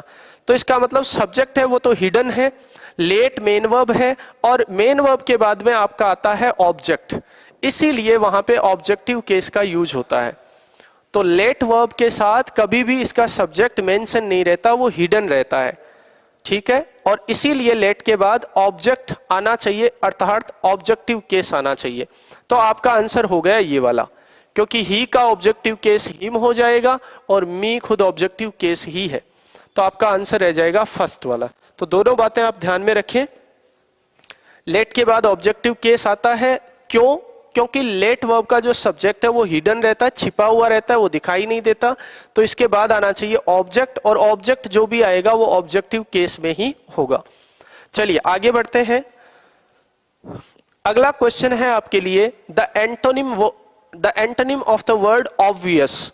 ये भी बहुत सिंपल वर्ड है लेकिन अच्छे वर्ड्स है। ऑब्वियस जो वर्ड है इसका आपको बताना है एंटोनिम क्या होगा। तो ऑब्वियस का मीनिंग होता है स्पष्ट। अब अपने को ऑप्शंस में भी देखो, एक तो क्लियर दे रखा है, ये तो इसी का सिनोनिम हो गया, तो अपने को एंटोनिम बताना है। ब्राइट, इसका मीनिंग एक तरह से ट्रांसपेरेंट हो गया, और आप शाइनी भी बोल सकते हैं, शाइनिंग, तो ये वाला भी आंसर नहीं है। फिर दे रखा है वैग, वैग का मीनिंग होता है आपका अस्पष्ट, तो यही वाला आपका आंसर रह जाएगा। ट्रांसपेरेंट, इसका कोई मीनिंग अपने को लेना नहीं है यहाँ पे।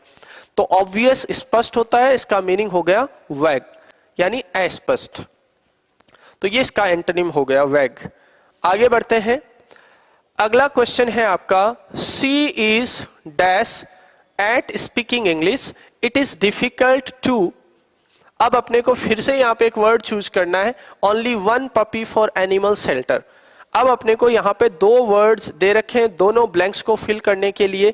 इसमें देखो एडेप्ट, एडेप्ट, एक तो एडेप्ट ये वाला है ADAPT, एक ये वाला है ADEPT, और एक एडेप्ट जो है वो आपका ADOPT, अडॉप्ट। अब ये तीनों वर्ड है, इन्हीं में अपने को कंफ्यूजन में इस क्वेश्चन को रख दिया गया है। तो क्या दोनों में ये ए वाला एडेप्ट फिल कर दे, या ये वाला एडेप्ट और अडॉप्ट, या ये वाला, कौन सा फिल करें कि ये ठीक हो जाएगा?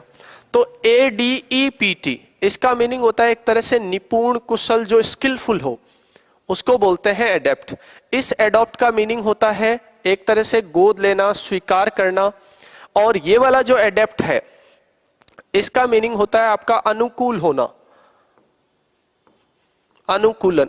ठीक है, तो अब आपको बताना है कौन सा वर्ड यहाँ पे चूज करें। तो देखो यहाँ पे लिखा है she is eight speaking English, इसका मतलब है इंग्लिश बोलने में निपुण है। तो पहले में तो ये वाला आएगा आपका ADEPT। तो देखो एक तो इस ऑप्शन में है, एक इस ऑप्शन में, तो ये दो तो हट गए आपके। अब दूसरा है, इसमें है it is difficult to only one puppy for animal shelter. Animal shelter के लिए केवल एक पपी को क्या करना, एडॉप्ट करना, ये थोड़ा सा डिफिकल्ट है। तो यहां पे आपका आंसर एडॉप्ट इसमें आ रहा है। इसमें देखो ये भी गलत हो गया आपका। तो आपके पास ऑप्शन आ गया सेकंड वाला। जिनका आंसर बी है उनका बिल्कुल ठीक है। चलते हैं अगले प्रश्न पे। बहुत ही बढ़िया, सभी के आंसर्स बिल्कुल ठीक है। Our teacher knows German and French dash English. अपने को यहाँ पे प्रेपोजिशन चूज करके बताना कौन सा प्रेपोजिशन आएगा। क्या यहाँ पे बिसाइड लिख दे, एसाइड, ये तो बात ही हट गई एसाइड वाली। तो अपने को तीन प्रेपोजिशंस यहाँ पे दे रखे हैं, बिसाइड, बिसाइड्स और अबाउट। तीनों में से किसका यूज करें? तो यहाँ पे सेंटेंस कह रहा है कि our teacher know German and French, हमारे टीचर है वो जर्मन और फ्रेंच तो जानते हैं। आगे और लिखा है इंग्लिश। अब देखो अबाउट का मतलब के बारे में, बिसाइड का मीनिंग और बिसाइड्स का मीनिंग, इनके मीनिंग में ही अपने को ध्यान में रखना है। तो बिसाइड का मीनिंग तो होता है बगल में, नजदीक में, बगल में, और बिसाइड्स का मीनिंग होता है के अलावा। तो इनमें से किसका मीनिंग यहाँ पे सुटेबल रहेगा? तो ज्यादा बेटर मीनिंग है वो इसका रहेगा, our teacher know German and French besides English. इसका मतलब है हमारे जो टीचर है वो इंग्लिश के अलावा फ्रेंच और जर्मन भी जानते हैं। ये आंसर हो जाएगा। ये बगल वाला मीनिंग बिल्कुल इलॉजिकल हो जाएगा, अबाउट वाला भी इलॉजिकल हो जाएगा। आपका आंसर रहेगा ये। चलिए आगे बढ़ते हैं। अगला क्वेश्चन आपका, choose synonym for the word bedlam. इस वर्ड का आपको सिनोनिम बताना है। जो भी क्वेश्चंस इस क्लास में है बिल्कुल एग्जाम से रिलेटेड है, एग्जाम ओरिएंटेड है, बहुत अच्छे क्वेश्चंस है। कुछ बहुत सिंपल भी है, लेकिन एग्जाम में ऐसे क्वेश्चंस भी पूछे जाते हैं, लेकिन कई बार उनमें भी मिस्टेक्स हो जाती हैं, तो वो आप यहां से इंप्रूव कर लें। तो देखो इसमें वर्ड है बेडलम। बेडलम का आपको बताना है सिनोनिम क्या है। तो एक तो रियल वर्ड दे रखा है, एक अप्रोर दे रखा है, एक लेबर दे रखा है, एक ह्यूज दे रखा है। तो रियल का मतलब तो हो गया वास्तविक। सबसे पहले तो इसी का मीनिंग आना जरूरी है, और इसका मीनिंग जो होता है वो होता है आपका अव्यवस्था, शोर शराबा, अव्यवस्था, उथल फुथल, ये इस बेडलम का मीनिंग है। तो देखो रियल का मतलब तो होता है वास्तविक, ये तो इसका सिनोनिम बैठेगा नहीं। लेबर का मीनिंग हो गया काम करना, परिश्रम करना, ये भी मीनिंग नहीं बैठेगा। ह्यूज का मीनिंग हो गया बिग, मैसिव, विशाल, बड़ा, ये भी इसका मीनिंग नहीं होगा। अप्रोर कहीं अपनी पिछली क्लासेज में आया हुआ वर्ड है, इसका मीनिंग होता है आपका अव्यवस्था। ट्यूमल्ट, टर्मोइल, अप्रोर, ये उस टाइम आपको वर्ड्स बताए थे। तो ये बेडलम का क्या हो जाएगा, आपका सिनोनिम हो जाएगा। जिनका आंसर ये वाला है उनका बिल्कुल ठीक है। अब कईयों को लेबर भी लगा होगा, कईयों को रियल भी लगा होगा, क्योंकि अनदेखे वर्ड्स जब अपने सामने आते हैं तो फिर अनुमान होते हैं। अनुमानों के आईने में कुछ भी ठीक हो सकता है। आगे बढ़ते हैं। अगला क्वेश्चन है just wait and see dash happens. अपने को यहाँ पे करेक्ट ऑप्शन चूज करना है। इसमें क्या फिल कर दें कि ये ठीक बन जाएगा, व्हाट या विच या हाउ या हु। तो आप सभी ने पढ़ा है कि ये जो चारों हैं ये क्वेश्चन वर्ड तो है ही, क्वेश्चन वर्ड के साथ साथ में ये दोनों और ये रिलेटिव प्रोनाउंस और रिलेटिव एडवर्ब्स उनकी कैटेगरी का काम भी करते हैं।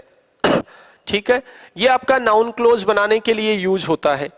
तो अब आपको वर्ड चूज करना है यहाँ पे कौन सा लिखें। तो देखो यहाँ जहां पे अपने को रिलेटिव प्रोनाउन या रिलेटिव एडवर्ब फिल करना है उसके पहले आपको कोई भी एंटीसीडेंट नहीं दे रखा, और ऐसी सिचुएशन में एंटीसीडेंट नहीं होने पर आप व्हाट का यूज करते। यदि बात किसी थिंग की हो रही है, ठीक है ना, किसी थिंग की बात हो रही है तो किसका यूज करते हैं, व्हाट का। तो थिंग्स के लिए यहाँ पे व्हाट यूज हो जाएगा। हालांकि विच भी आता है, लेकिन विच तब आता है जब थिंग पहले से मेंशन हो। ठीक है, तो आपका आंसर रह जाएगा व्हाट। इसमें कोई एंटीसीडेंट नहीं है पहले, तो आपका आंसर हो गया ये वाला। एंटीसीडेंट क्या होता है, इस जगह से पहले आने वाला नाउन या प्रोनाउन जिसके बारे में आगे बात की जा रही है वो होता है एंटीसीडेंट। वो है नहीं तो आंसर आ गया what. Just wait and see what happens. बहुत ही अच्छा, जिनका आंसर ये वाला है बिल्कुल ठीक है। एसएमएस, ऐसे क्विज, बहुत बढ़िया। चलिए आगे बढ़ते हैं। अगला क्वेश्चन है she is endowed dash many great qualities. यहां पे भी आपको प्रेपोजिशन चूज करके बताना है कौन सा प्रेपोजिशन आएगा। अपने पास जो ऑप्शंस हैं वो दे रखे हैं फ्रॉम, इन, विद और टू।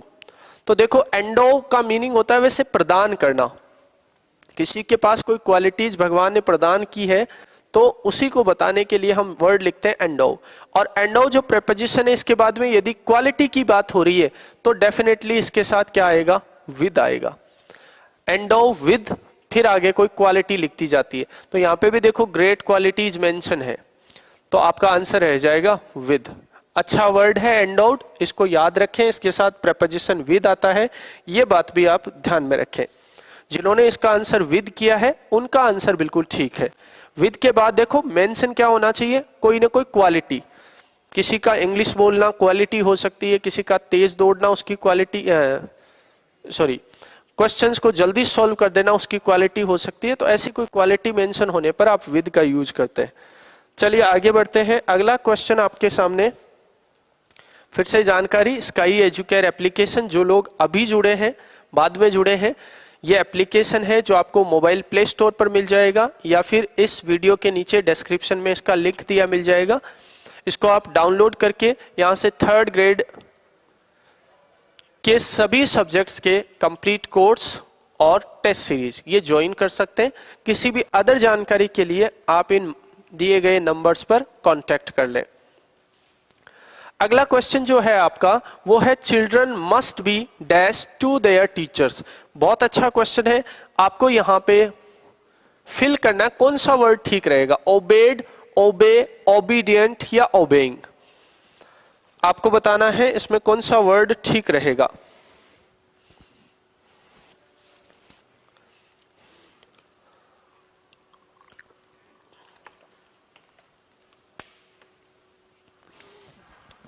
तो आपको बताना है इसमें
अब आप देखिए,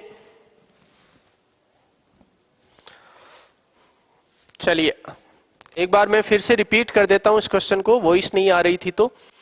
मस्ट बी जो है इसके बाद में आप पेसिव लिखेंगे तो ये वाली वर्ब फिल करेंगे, लेकिन ये वर्ब फिल करेंगे तो टू के प्लेस पर आपको बाई लिखना पड़ेगा। बाई लिखेंगे तो ये सेंटेंस बनेगा children must be obeyed by their teachers. तो बात उल्टी हो जाएगी कि चिल्ड्रंस जो है उनकी आज्ञा का पालन टीचर्स के द्वारा होना चाहिए, जबकि होना ये होता है कि टीचर्स की आज्ञा का पालन है वो स्टूडेंट्स को करना चाहिए। तो ये तो बात इलॉजिकल हो गई, उल्टी हो गई, तो ये तो फिल नहीं कर सकते आप। ओबे आएगा नहीं क्योंकि मॉडल के साथ बी होने पर आप फर्स्ट फॉर्म तो किसी भी कंडीशन में नहीं लिख सकते। अब आपके पास ऑप्शंस ये दो बचे हैं, तो इनमें से आपका आंसर रह जाएगा ओबीडियंट। ये एक एडजेक्टिव है, इसका मीनिंग होता है आज्ञाकारी, तो ये यहाँ पे सूटेबल वर्ड है। बस जिनका ये वाला है वो बिल्कुल ठीक है। चलिए आगे बढ़ते हैं। अगला क्वेश्चन है the police investigate the matter. आपको बताना है यहाँ पे ये जो वर्ड है इसको रिप्लेस करने के लिए एक फ्रेजल वर्ब चूज करनी है। इनमें से क्या फ्रेजल वर्ब लुक इनटू होगी, लुक अप होगी, लुक आफ्टर होगी या लुक डाउन होगी? कौन सी फ्रेजल वर्ब होगी? तो लुक अप का मीनिंग तो होता है एक तरह से सर्च करना, तलाशना। लुक आफ्टर आप जानते ही है, यानी देखभाल करना। लुक डाउन ये भी नहीं है। लुक इनटू जो होता है इसका मीनिंग ही होता है इन्वेस्टिगेट करना। The police look into the matter, तो ऐसे लिख देंगे तो भी ये सेंटेंस वही मीनिंग देगा जो अभी दे रहा है। तो इन्वेस्टिगेट किसका मीनिंग है इनमें से? लुक इनटू का। ये बिल्कुल सभी का सही आंसर है। चलिए आगे बढ़ते हैं। अगला प्रश्न है आपके पास the staff meeting was going to be held but it has been dash for some reason. इसका मतलब है स्टाफ मीटिंग आयोजित होने वाली थी किंतु अब किसी कारण की वजह से ये क्या कर दी गई है, एक तरह से स्थगित कर दी गई है। तो अब आपको आंसर बताना है कौन सा होगा। तो call up, call in, call out और कॉल ऑफ, ये चार फ्रेजल वर्ब्स है, इनमें से अपन कौन सी चूज करें? तो अपना आंसर रह जाएगा, देखो कॉल्ड अप का मतलब तो पुकारना ही होता है, कॉल आउट का भी वही मीनिंग है। कॉल इन का एक तरह से मीनिंग हो जाता है इनवाइट, और कॉल ऑफ का मतलब होता है हाँ रोक देना, किसी चीज को वहीं पे बंद कर देना। ठीक है, तो आपका आंसर हो जाएगा कौन सा? Called off. The meeting was called off for some reason. Meeting है वो एक तरह से पोस्टपोन कर दी गई, एक तरह से खत्म कर दी गई किसी कारणवश। तो कॉल्ड ऑफ यहाँ पे आपकी फ्रेजल वर्ब आ जाएगी। आगे बढ़ते हैं। अगला क्वेश्चन है her mother's face looks like late winter's moon. अपने को बताना है यहाँ पे कौन सा लिटरेरी डिवाइस है वो यूज हुआ है इस दिए गए सेंटेंस में, इस लाइन में। तो देखो यहाँ पे हर मदर्स फेस, उसकी माँ का चेहरा looks like late winter's moon, late winter's moon की तरह दिखाई देता है। इसका मतलब कंपैरिजन हो रहा है दोनों का, और कंपैरिजन किसका यूज करके हो रहा है? लाइक का यूज करके हो रहा है। तो आपका आंसर मेटाफर रहने वाला है, एलिट्रेशन रहने वाला है, पर्सोनिफिकेशन रहने वाला है या सिमिली? तो आंसर रहेगा सिमिली। मेटाफर समान क्वालिटीज के लिए आता है, एलिट्रेशन साउंड से रिलेशन रखता है, पर्सोनिफिकेशन जब किसी थिंग का यूज पर्सन की तरह हो जाए तब आता है, और लाइक और एज का यूज करके जब कंपैरिजन करते हैं तो आपका आता है सिमिली। लेकिन इसमें भी आप थोड़ा डीप तक स्टडी करेंगे तो आप ये पाएंगे कि हमेशा एज का यूज होने पर सिमिली भी नहीं होता। वो आप जानकारी ले लेंगे जहां से भी आपने सिमिली के बारे में पढ़ा है। आगे बढ़ते हैं। अगला, assonance is a literary device in which the repetition of, अपने को यहां पे बताना है क्या आएगा, ये सेंटेंस कंप्लीट करना है, टेक्स प्लेस। तो एसोनेंस एक लिटरेरी डिवाइस है जिसमें रिपीटिशन होता है। किसका किसका रिपीटिशन होना है वो बताना है। तो किसका रिपीटिशन होता है? सिमिलर कॉन्सोनेंट साउंड्स का, सिमिलर वॉवल साउंड्स का, डिफरेंट स्पीच साउंड्स का, या फिर कोई साउंड्स का रिपीटिशन? ये वाली तो बात ही गलत हो गई। साउंड्स का रिपीटिशन तो होता है, किसका होता है अब अपने को ये बताना है। बिल्कुल सभी के आंसर्स आ रहे हैं, जेके सबल, रघुवीर नागर, कृपाल सिंह, पूनम चौधरी, गौरी शंकर जी। हाँ, इसमें रिपीटिशन होता है आपका सिमिलर वॉवल साउंड्स का। जो एलिट्रेशन है उसमें कॉन्सोनेंट साउंड्स आ जाते हैं और एसोनेंस है उसमें वॉवल साउंड्स आ जाते हैं। तो वॉवल साउंड्स का रिपीटिशन इसमें होता है। तो आपका आंसर आ जाएगा सेकंड वाला, सिमिलर वॉवल साउंड्स। आगे बढ़ते हैं। Which sonnet is known as classical sonnet? इनमें से कौन से सोनेट का जो टाइप है उसे क्लासिकल सोनेट के नाम से जानते हैं? The Shakespearean sonnet, Petrarchan sonnet, English sonnet, किसको कहते हैं हम, ये बताना है आपको। अच्छे क्वेश्चंस हैं, आपकी तरफ से आंसर्स भी आ रहे हैं, तो आपको बताना है कौन से सोनेट को अपन क्लासिकल सोनेट कहते हैं। इसको रेगुलर सोनेट भी कहा जाता है, इसको रेगुलर सोनेट भी कहते हैं क्लासिकल सोनेट को ही। तो कौन सा सोनेट है? तो देखो, जो शेक्सपियरन सोनेट है वो तो आपका कौन सा सोनेट हो जाता है? Shakespearean sonnet. तो ये तो दोनों एक ही हो गए। अब अपने को आंसर बताना है कौन सा होगा इनमें। बिल्कुल सिंपल सा ही है, कोई ज्यादा डिफिकल्ट नहीं है। शेक्सपियरन सोनेट जो है वही क्या होता है? इंग्लिश सोनेट होता है। चलो सभी के आंसर्स आ रहे हैं, सेकंड वाला बता रहे हैं आप, बिल्कुल यही वाला आंसर है, ये वाला हट गया आपका। ठीक है, पेट्रार्कन सोनेट है उसी को क्लासिकल सोनेट भी बोलते हैं, रेगुलर सोनेट भी बोलते हैं, और शेक्सपियरन सोनेट को आप बोलते हैं इंग्लिश सोनेट। न्यू सोनेट कुछ है नहीं, ये हट गया। आगे बढ़ते हैं। अगला क्वेश्चन है, rhyme is a repetition of the same sounds. Rhyme जो है वो भी सेम साउंड्स का रिपीटेशन ही होता है, लेकिन वो साउंड्स कहां पे रिपीट होती है?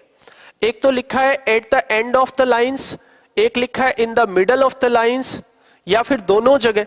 रिपीटिशन होता कहां है? लाइंस के एंड में होता है रिपीटिशन, या लाइंस के बीच में रिपीटिशन होता है वर्ड्स में, या फिर दोनों ही जगह पे रिपीटिशन होता है राइम में साउंड्स का। सेम साउंड्स रिपीट होती है।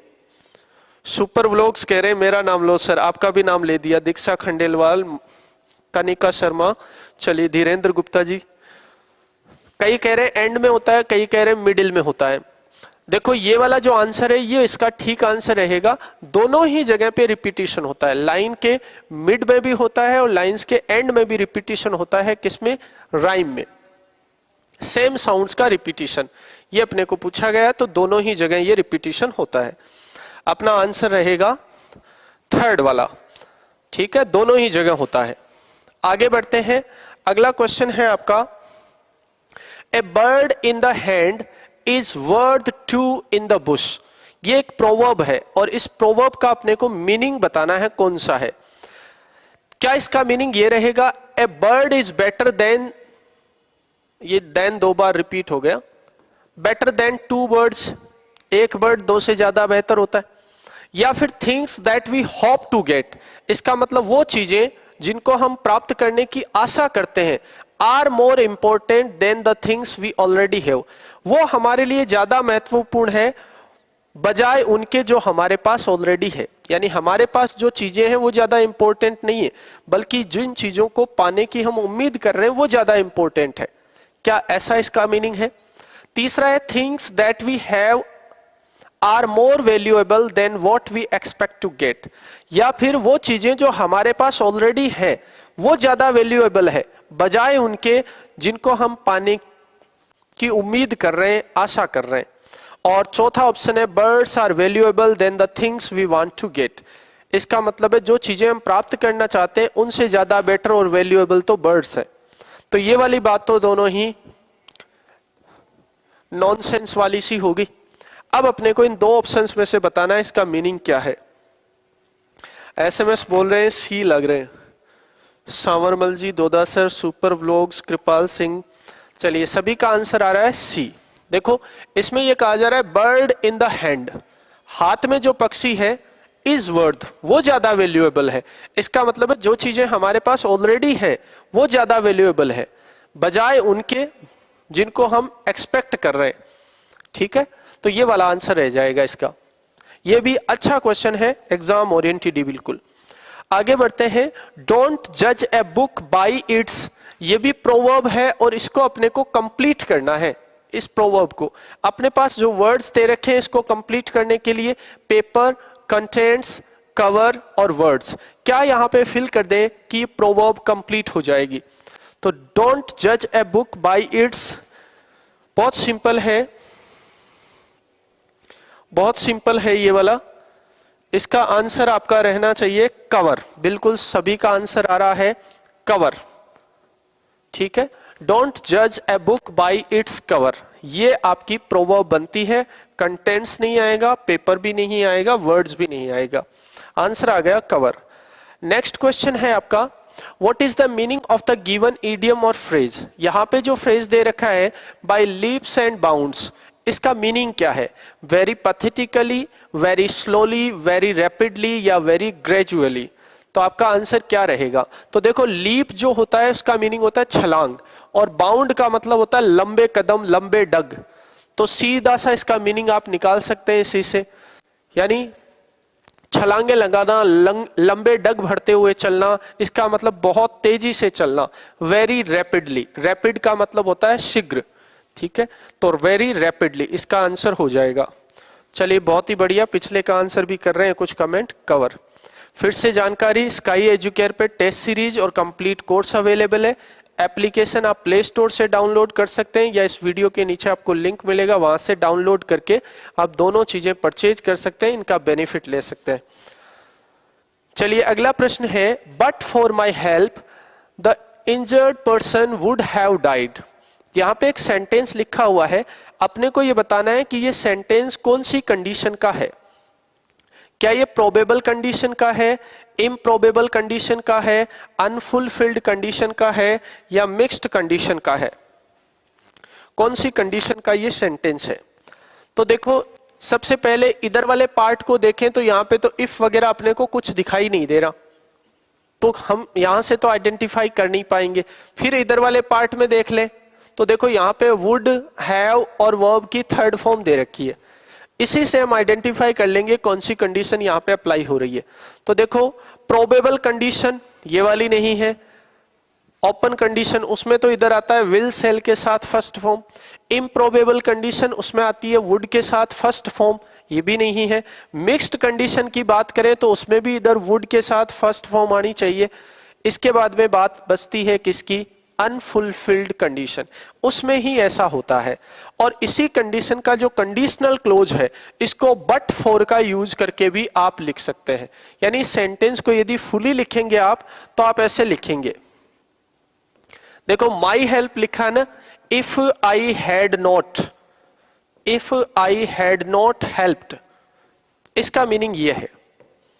तो इसको, इस पूरे क्लोज को आप ऐसे भी लिख सकते हैं, बट फॉर माई हेल्प।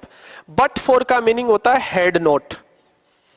जो भी वर्ब है वो ये वाली है, इसकी आपको थर्ड फॉर्म लिखनी होती है, और इफ आपको जोड़ना होता है सब्जेक्ट, इस माई से आप बना लेंगे आई।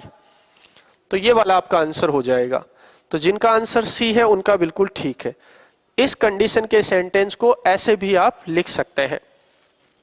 आगे बढ़ते हैं, अगला क्वेश्चन है, by 2030 India dash veto power. अपने को यहाँ पे वर्ब चूज करनी है, टेंस से ये क्वेश्चन है। अपने को यहाँ पे जो टाइम दे रखा है सेंटेंस में वो दे रखा है 2030, और वो भी बाई के साथ। जब बाई के साथ आपका फ्यूचर टाइम दिया हुआ होता है तो वहां पे आप कौन सा टेंस यूज करते हैं? Future perfect tense. और फ्यूचर परफेक्ट में आप यूज करेंगे विल हैव वर्ब की थर्ड फॉर्म। तो आपका आंसर आ जाएगा ये वाला। ये फ्यूचर कंटिन्यूअस हो गया, ये फ्यूचर इंडेफिनिट हो गया, ये प्रेजेंट इंडेफिनिट हो गया। तो आपका आंसर रह जाएगा विल हैव गॉट। ये वाला जिनका है उनका बिल्कुल ठीक है। अच्छा क्वेश्चन है ये भी। आगे बढ़ते हैं, presently the danger of global warming dash day by day. अपने को वर्ब चूज करनी है, यहाँ पे कौन सी वर्ब है? Is increasing, was increasing, has increased या आर इंक्रीजिंग। तो देखो सबसे पहले तो हमारा सब्जेक्ट कौन है? द डेंजर ऑफ प्रेपोजिशन है, ये प्रेपोजिशन का ऑब्जेक्ट है, ये मेन सब्जेक्ट है। तो ये सिंगुलर है आपका, सिंगुलर के साथ सिंगुलर ही वर्ब आएगी, ये हट गया। अब आप इसमें बात करें आगे तो देखें यहाँ पे प्रेजेंटली वर्ब दे रखा है। प्रेजेंटली का मतलब आप करंट सिचुएशन की बात कर रहे हैं। ये वाली जो वर्ब है वो किसी कंप्लीट हो चुके एक्शन के बारे में बात करती है। करंट एक्शन के बारे में ये वाली भी बात करेगी। तो करंट की बात कर रहे हैं, ये बात हो गई पास्ट की। तो फिर आपका आंसर आ गया ये। Presently the danger of global warming is increasing day by day. चलिए आगे बढ़ते हैं। अगला क्वेश्चन है which one of the underlined sounds is different from others. इनमें से जो अंडरलाइंड वर्ड है, सॉरी अंडरलाइंड लेटर्स हैं, ये किसी न किसी साउंड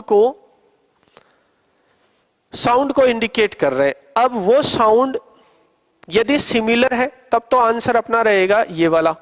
यदि तीनों में से किसी की भी साउंड डिफरेंट है तो वही अपने को वर्ड चूज करना है। ये डिफरेंट साउंड वाला वर्ड कौन सा है? तो देखो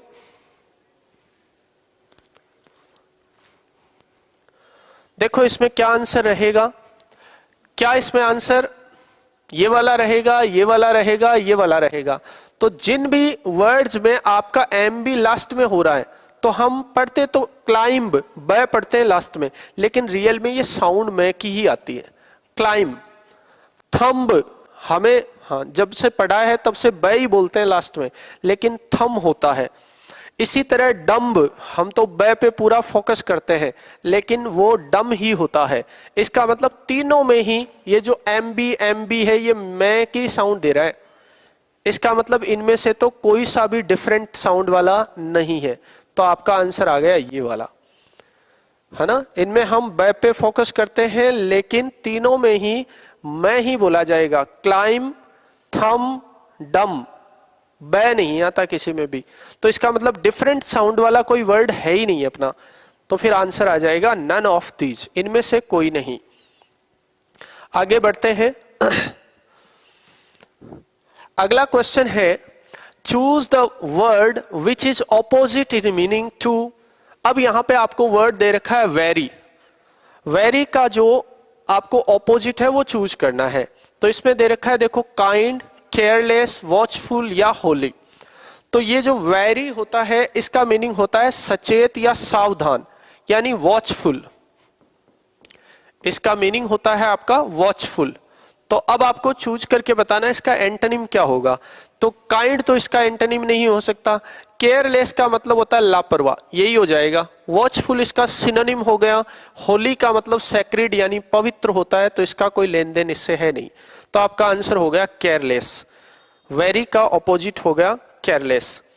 आगे है I have to wait till he arrives.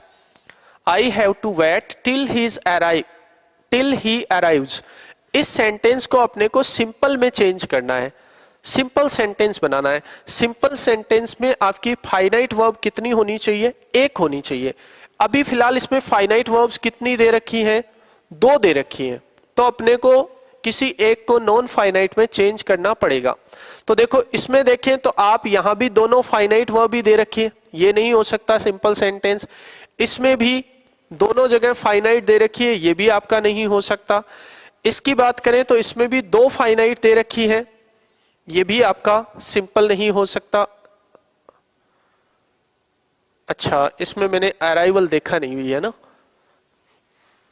इसमें देखो ये वर्ब नहीं दे रखी, तो ये वाली बात ठीक है। इसकी बात करें तो इसमें भी फाइनाइट वर्ब 2 दे रखी है, तो ये 3 ऑप्शंस हट गए।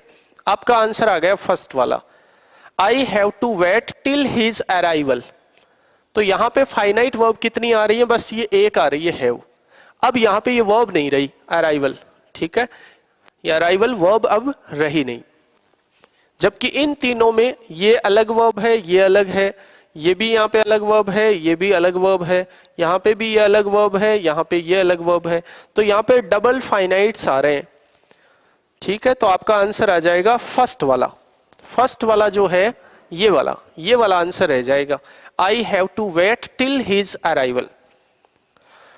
आगे बढ़ते हैं। अगला प्रश्न है everyone should love his country.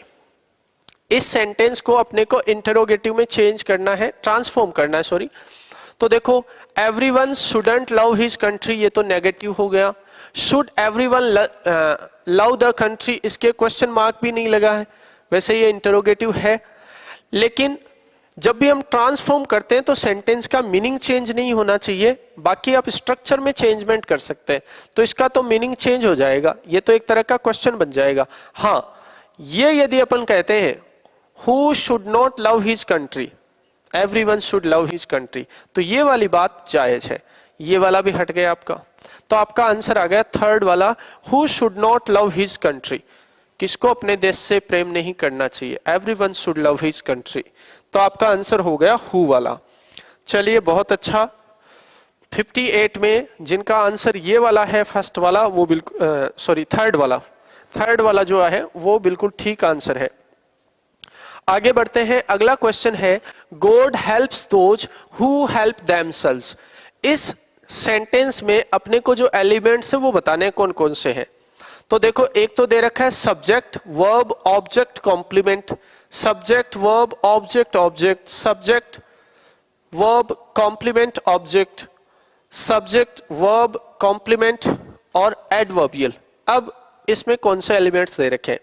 तो देखो गॉड जो है वो तो अपने सेंटेंस का सब्जेक्ट हो गया, हेल्प्स जो है वो अपने सेंटेंस की मेन वर्ब यानी वर्ब हो गई, दोज है या आपका इस वर्ब का ऑब्जेक्ट हो गया, और ये वाला जो डिस्क्रिप्शन है दोज हु हेल्प देमसेल्व्स, ये इस दोज को ही मॉडिफाई कर रहा है। इसका मतलब ये आपका आ गया कॉम्प्लीमेंट।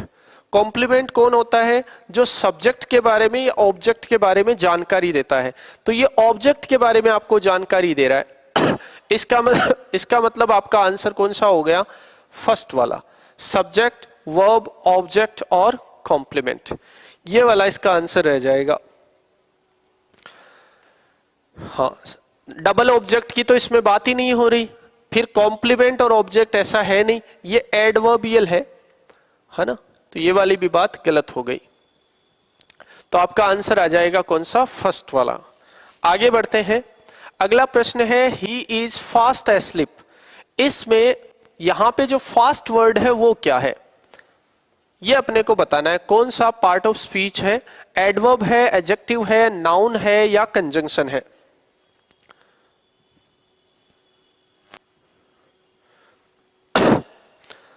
देखो देखिए कौन सा है इसमें आपका आंसर। देखो यहां पे लिखा है एस्लिप और उससे पहले लिखा है फास्ट। ठीक है, फास्ट एडजेक्टिव भी होता है, एडवर्ब भी होता है, लेकिन यहां पे अपने को फंक्शन देखना है। तो यहां पे ये जो फास्ट है इसका मीनिंग हो गया आपका डीपली। वे सोया हुआ तो है लेकिन डीपली सोया हुआ है। तो अब आप बता सकते हैं कौन सा पार्ट ऑफ स्पीच है। जब इसका मीनिंग ही डीपली ले रहे हैं, साउंडली ले रहे हैं, तो इसका पार्ट ऑफ स्पीच क्या होगा? तो देखो इसी से समझ में आ रहा है ये क्या हो जाएगा आपका? एडवर्ब हो जाएगा।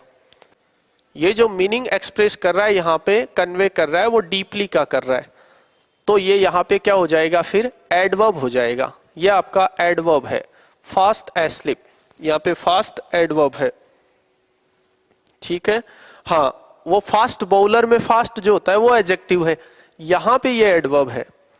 भाई वो सोया हुआ तो है लेकिन कैसे सोया हुआ है ना, उसके बारे में बता रहा है, यानी मैनर को बता रहा है। आगे बढ़ते हैं, which principle of teaching is prerequisite to learning a language.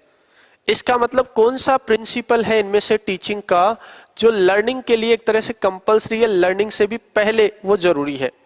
तो कौन सा है वो? इमिटेशन, हैबिट फॉर्मेशन का प्रिंसिपल, ग्रेडेशन का या मोटिवेशन का? तो लर्निंग से भी पहले जो कंपल्सरी चीज है वो है मोटिवेशन। मोटिवेशन से ही फिर बच्चा सीखता है। तो आपका आंसर आ गया एस्लिप का मतलब सोया हुआ, स्लिप ही मीनिंग समझ लो एस्लिप, है ना, वो वर्ब की विशेषता ही बता रहा है फास्ट। तो ये वाला है, इसमें आपका आंसर रह जाएगा प्रिंसिपल ऑफ मोटिवेशन। मोटिवेशन जरूरी है लर्निंग से पहले, यानी जब आप किसी बच्चे को लर्न करवाते हैं तो उससे पहले इमिटेशन जरूरी नहीं है। हैबिट फॉर्मेशन तो बच्चा जब सीखना स्टार्ट करेगा तब करेगा, ग्रेडेशन टीचर से रिलेटेड हो गया तो मोटिवेशन। आगे बढ़ते हैं, अगला क्वेश्चन है which method is known as classical और translation method of teaching the target language. यहां पे कौन सा मेथड है जिसको हम क्लासिकल या फिर ट्रेडिशनल मेथड बोलते हैं? डायरेक्ट मेथड है, ग्रामर ट्रांसलेशन मेथड है, बाइलिंगुअल मेथड है, या इनमें से कोई सा ही नहीं? चलिए आप अपने आंसर्स करें कमेंट। टीचिंग मेथड्स के जो क्वेश्चंस हैं वो भी बहुत अच्छे हैं बहुत सिंपल लेकिन बहुत इफेक्टिव है, इंपॉर्टेंट है। इसमें आपका आंसर क्या हो जाएगा? तो इसमें आपका आंसर हो जाएगा ग्रामर ट्रांसलेशन मेथड। ठीक है, क्लासिकल मेथड या ट्रेडिशनल मेथड किसको बोलते हैं? ग्रामर ट्रांसलेशन मेथड को बोलते हैं। आगे बढ़ते हैं, अगला प्रश्न है, चलिए फिर से आपके लिए जानकारी है, स्काई एजुकेयर एप्लीकेशन पे 3rd ग्रेड के विभिन्न सब्जेक्ट्स के कोर्सेज और टेस्ट सीरीज अवेलेबल है, जो आप इस एप्लीकेशन को डाउनलोड करके यहां से परचेज कर सकते हैं। किसी भी तरह की अधिक जानकारी के लिए आप इन नंबरों पे कांटेक्ट कर लें। आगे बढ़ते हैं, why is GTM means grammar translation method called classical method. Grammar translation method को क्लासिकल मेथड क्यों कहा जाता है? ये बात तो अपन ने देख ली कि क्लासिकल मेथड किसको कहा जाता है, ग्रामर ट्रांसलेशन मेथड को। लेकिन ग्रामर ट्रांसलेशन मेथड को क्यों कहते हैं, कारण भी बताना अपने को। तो because its origin go back to the teaching of classical languages, because it was strongly opposed, because the rules are not stated explicitly in it, or because it is easy method। आपका answer क्या रहेगा इसमें? जानकारी बहुत आए है sir बीच में, बिल्कुल आ रही है। तो इसमें आपका आंसर रह जाएगा ये वाला, फर्स्ट वाला, because its origins go back, because its origin go back to the teaching of classical languages। ठीक है, क्लासिकल लैंग्वेजेस को टीच करवाने के लिए ही मेथड यूज किया जाता था, इसलिए इसको क्लासिकल मेथड बोल दिया गया। अगला है, what is the difference between the direct method and the audio lingual method? इन दोनों मेथड्स के बीच में डिफरेंस क्या है? तो देखो पहले दे रखा है the direct method is known as classical method. ये तो अपने को बात गलत लग रही है, क्योंकि हम क्लासिकल मेथड तो किसको बोलते हैं? ग्रामर ट्रांसलेशन को, जो अभी अभी पढ़ा है। तो ये तो बात ही गलत हो गई। आगे इसमें लिखा है whereas the audio lingual method is known as army method. ये तो ठीक है, लेकिन ये वाली बात गलत है। अब बचा अपने पास option, the direct method focuses on the teaching of vocab. Direct method है वो वोकैब पे फोकस करता है, वोकैब पे तो वैसे ऑडियो लिंगुअल भी करता है। फिर आगे है whereas the audio lingual method focuses on specific grammar teachings. हाँ, ग्रामेटिकल जो स्ट्रक्चर्स हैं वो ऑडियो लिंगुअल मेथड में आते हैं। हालांकि वोकैब पे तो दोनों ही फोकस करते हैं, ये भी और ये भी, लेकिन ग्रामेटिकल जो स्ट्रक्चर्स वगैरह हैं वो सारे ऑडियो लिंगुअल मेथड में चलते हैं। तो इसका मतलब ये वाली बात ठीक है, दोनों में दोनों चीजें सही दे रखी है। तीसरा ऑप्शन है अपने पास A एंड B, दोनों तो हो नहीं सकते, A तो गलत ही हो गया। नन ऑफ द अबाउ है तो सही ये वाली बात। तो इसका मतलब आपका आंसर आ जाएगा सेकंड वाला। ठीक है, ये वाला आपका आंसर रह जाएगा B 64 में। चलिए आगे बढ़ते हैं, अगला क्वेश्चन है total physical response follows the idea of. Total physical response यानी TPR है, वो किसके आइडिया को फॉलो करता है? इमिटेशन के आइडिया को, लर्निंग बाय डूइंग, या मोटिवेशन या प्लेजर? तो इन दो का तो कोई मतलब ही नहीं रहा। तो टोटल फिजिकल रेस्पॉन्स जो है वो लर्निंग बाय डूइंग, करके सीखने, इसको फॉलो करता है। लर्निंग, हाँ,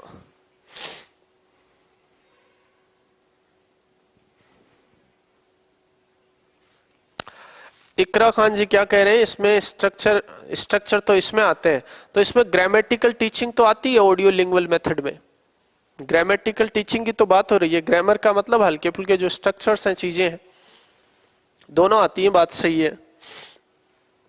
आगे बढ़ते हैं, तो इसमें आपका आंसर आ जाएगा लर्निंग बाय डूइंग। अगला क्वेश्चन है learning is made stable and long lasting is a characteristic और मेरिट ऑफ विच मेथड?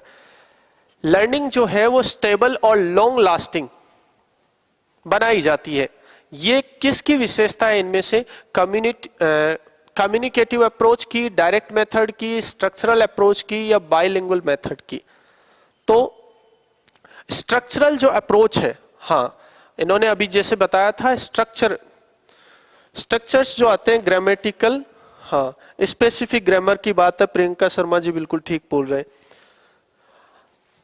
तो इसमें जो बात होती है वो स्ट्रक्चर्स की होती है, और स्ट्रक्चर्स जो है वो चीजों को लॉन्ग लास्टिंग बनाते हैं, स्टेबल बनाते हैं। इसका मतलब लर्निंग को लॉन्ग लास्टिंग और स्टेबल कौन बनाता है? स्ट्रक्चरल अप्रोच बनाता है।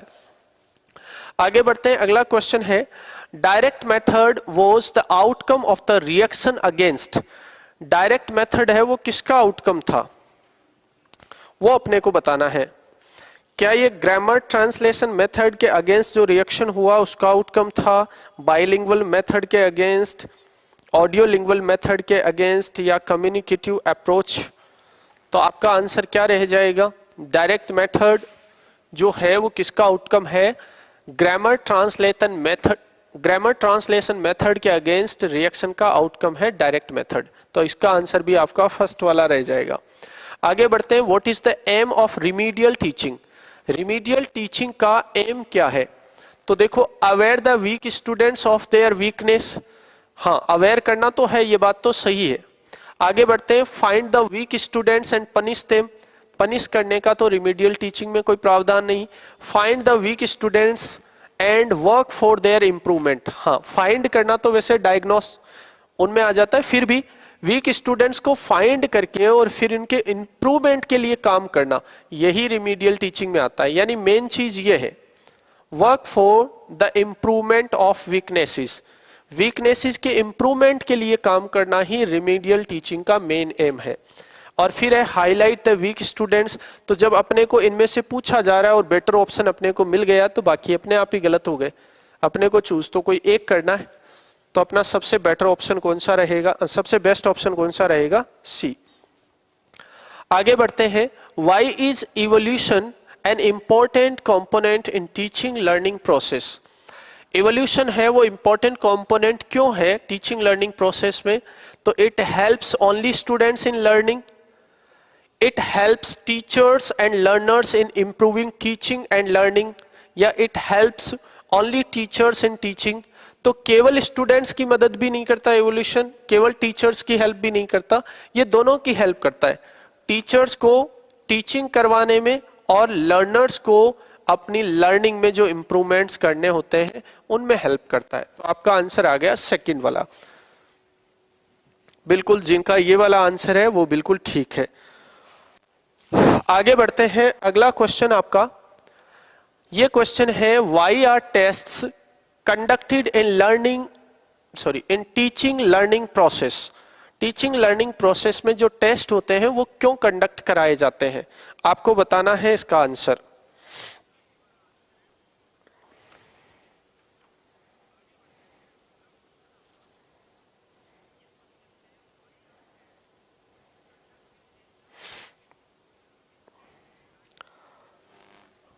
तो इसमें देखो क्या आंसर रह जाएगा, सीधा सा सिंपल ये, to test the students abilities. Students की जो एबिलिटीज है, भाई टीचर की एबिलिटी तो चेक करनी नहीं है ना, टीचिंग टेस्ट नहीं करनी है, टेस्ट इन एबिलिटी की भी बात नहीं हो रही। स्टूडेंट्स में क्या क्या एबिलिटीज है उनको टेस्ट करने के लिए जो टेस्ट है वो कंडक्ट करवाए जाते हैं, उनमें इंप्रूवमेंट लाने के लिए। तो ये हो गए आपके 70 क्वेश्चंस। मुझे लगता है एक क्वेश्चन कोई बीच में ड्रॉप हो गया था, एक बार देख लेते हैं सभी। 9 नंबर जो क्वेश्चन है अपना,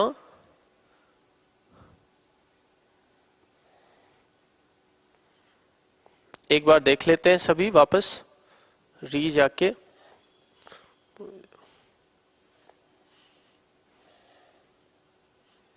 चलो 9 नंबर क्वेश्चन इसमें प्रिंट ही नहीं हुआ, कोई बात नहीं, वो नेक्स्ट क्लास में अपन देखेंगे। चलिए आज का सेशन यहीं पे करते हैं एंड। उम्मीद है सेशन बहुत अच्छा रहा होगा, आपने काफी कुछ नई जानकारियां इससे ली होगी। आगे भी हम इसी तरह के सेशंस रखेंगे, लेकिन उसके लिए थोड़ा सा समय चाहिए होता है, तो आप कनेक्टिविटी अपनी बनाए रखें। नेक्स्ट क्लास में मिलते हैं आपसे नए क्वेश्चंस के साथ। मे भी हो सकता है हर बार 70 क्वेश्चंस का जो टेस्ट पेपर है वो नहीं आए आपके लिए, 30 क्वेश्चंस का रख देंगे बीच बीच में, और समय समय पर फिर 70 क्वेश्चंस का भी जो टेस्ट है, मॉडल पेपर है, वो आपके लिए लेकर आएंगे। चलिए आप जुड़े रहें, वीडियो को ज़्यादा से ज़्यादा लाइक करें, शेयर करें। आने वाली क्लासेज में आप कंटिन्यूटी रखें। तब तक के लिए आप सभी से लेते हैं विदा। Thank you, good night.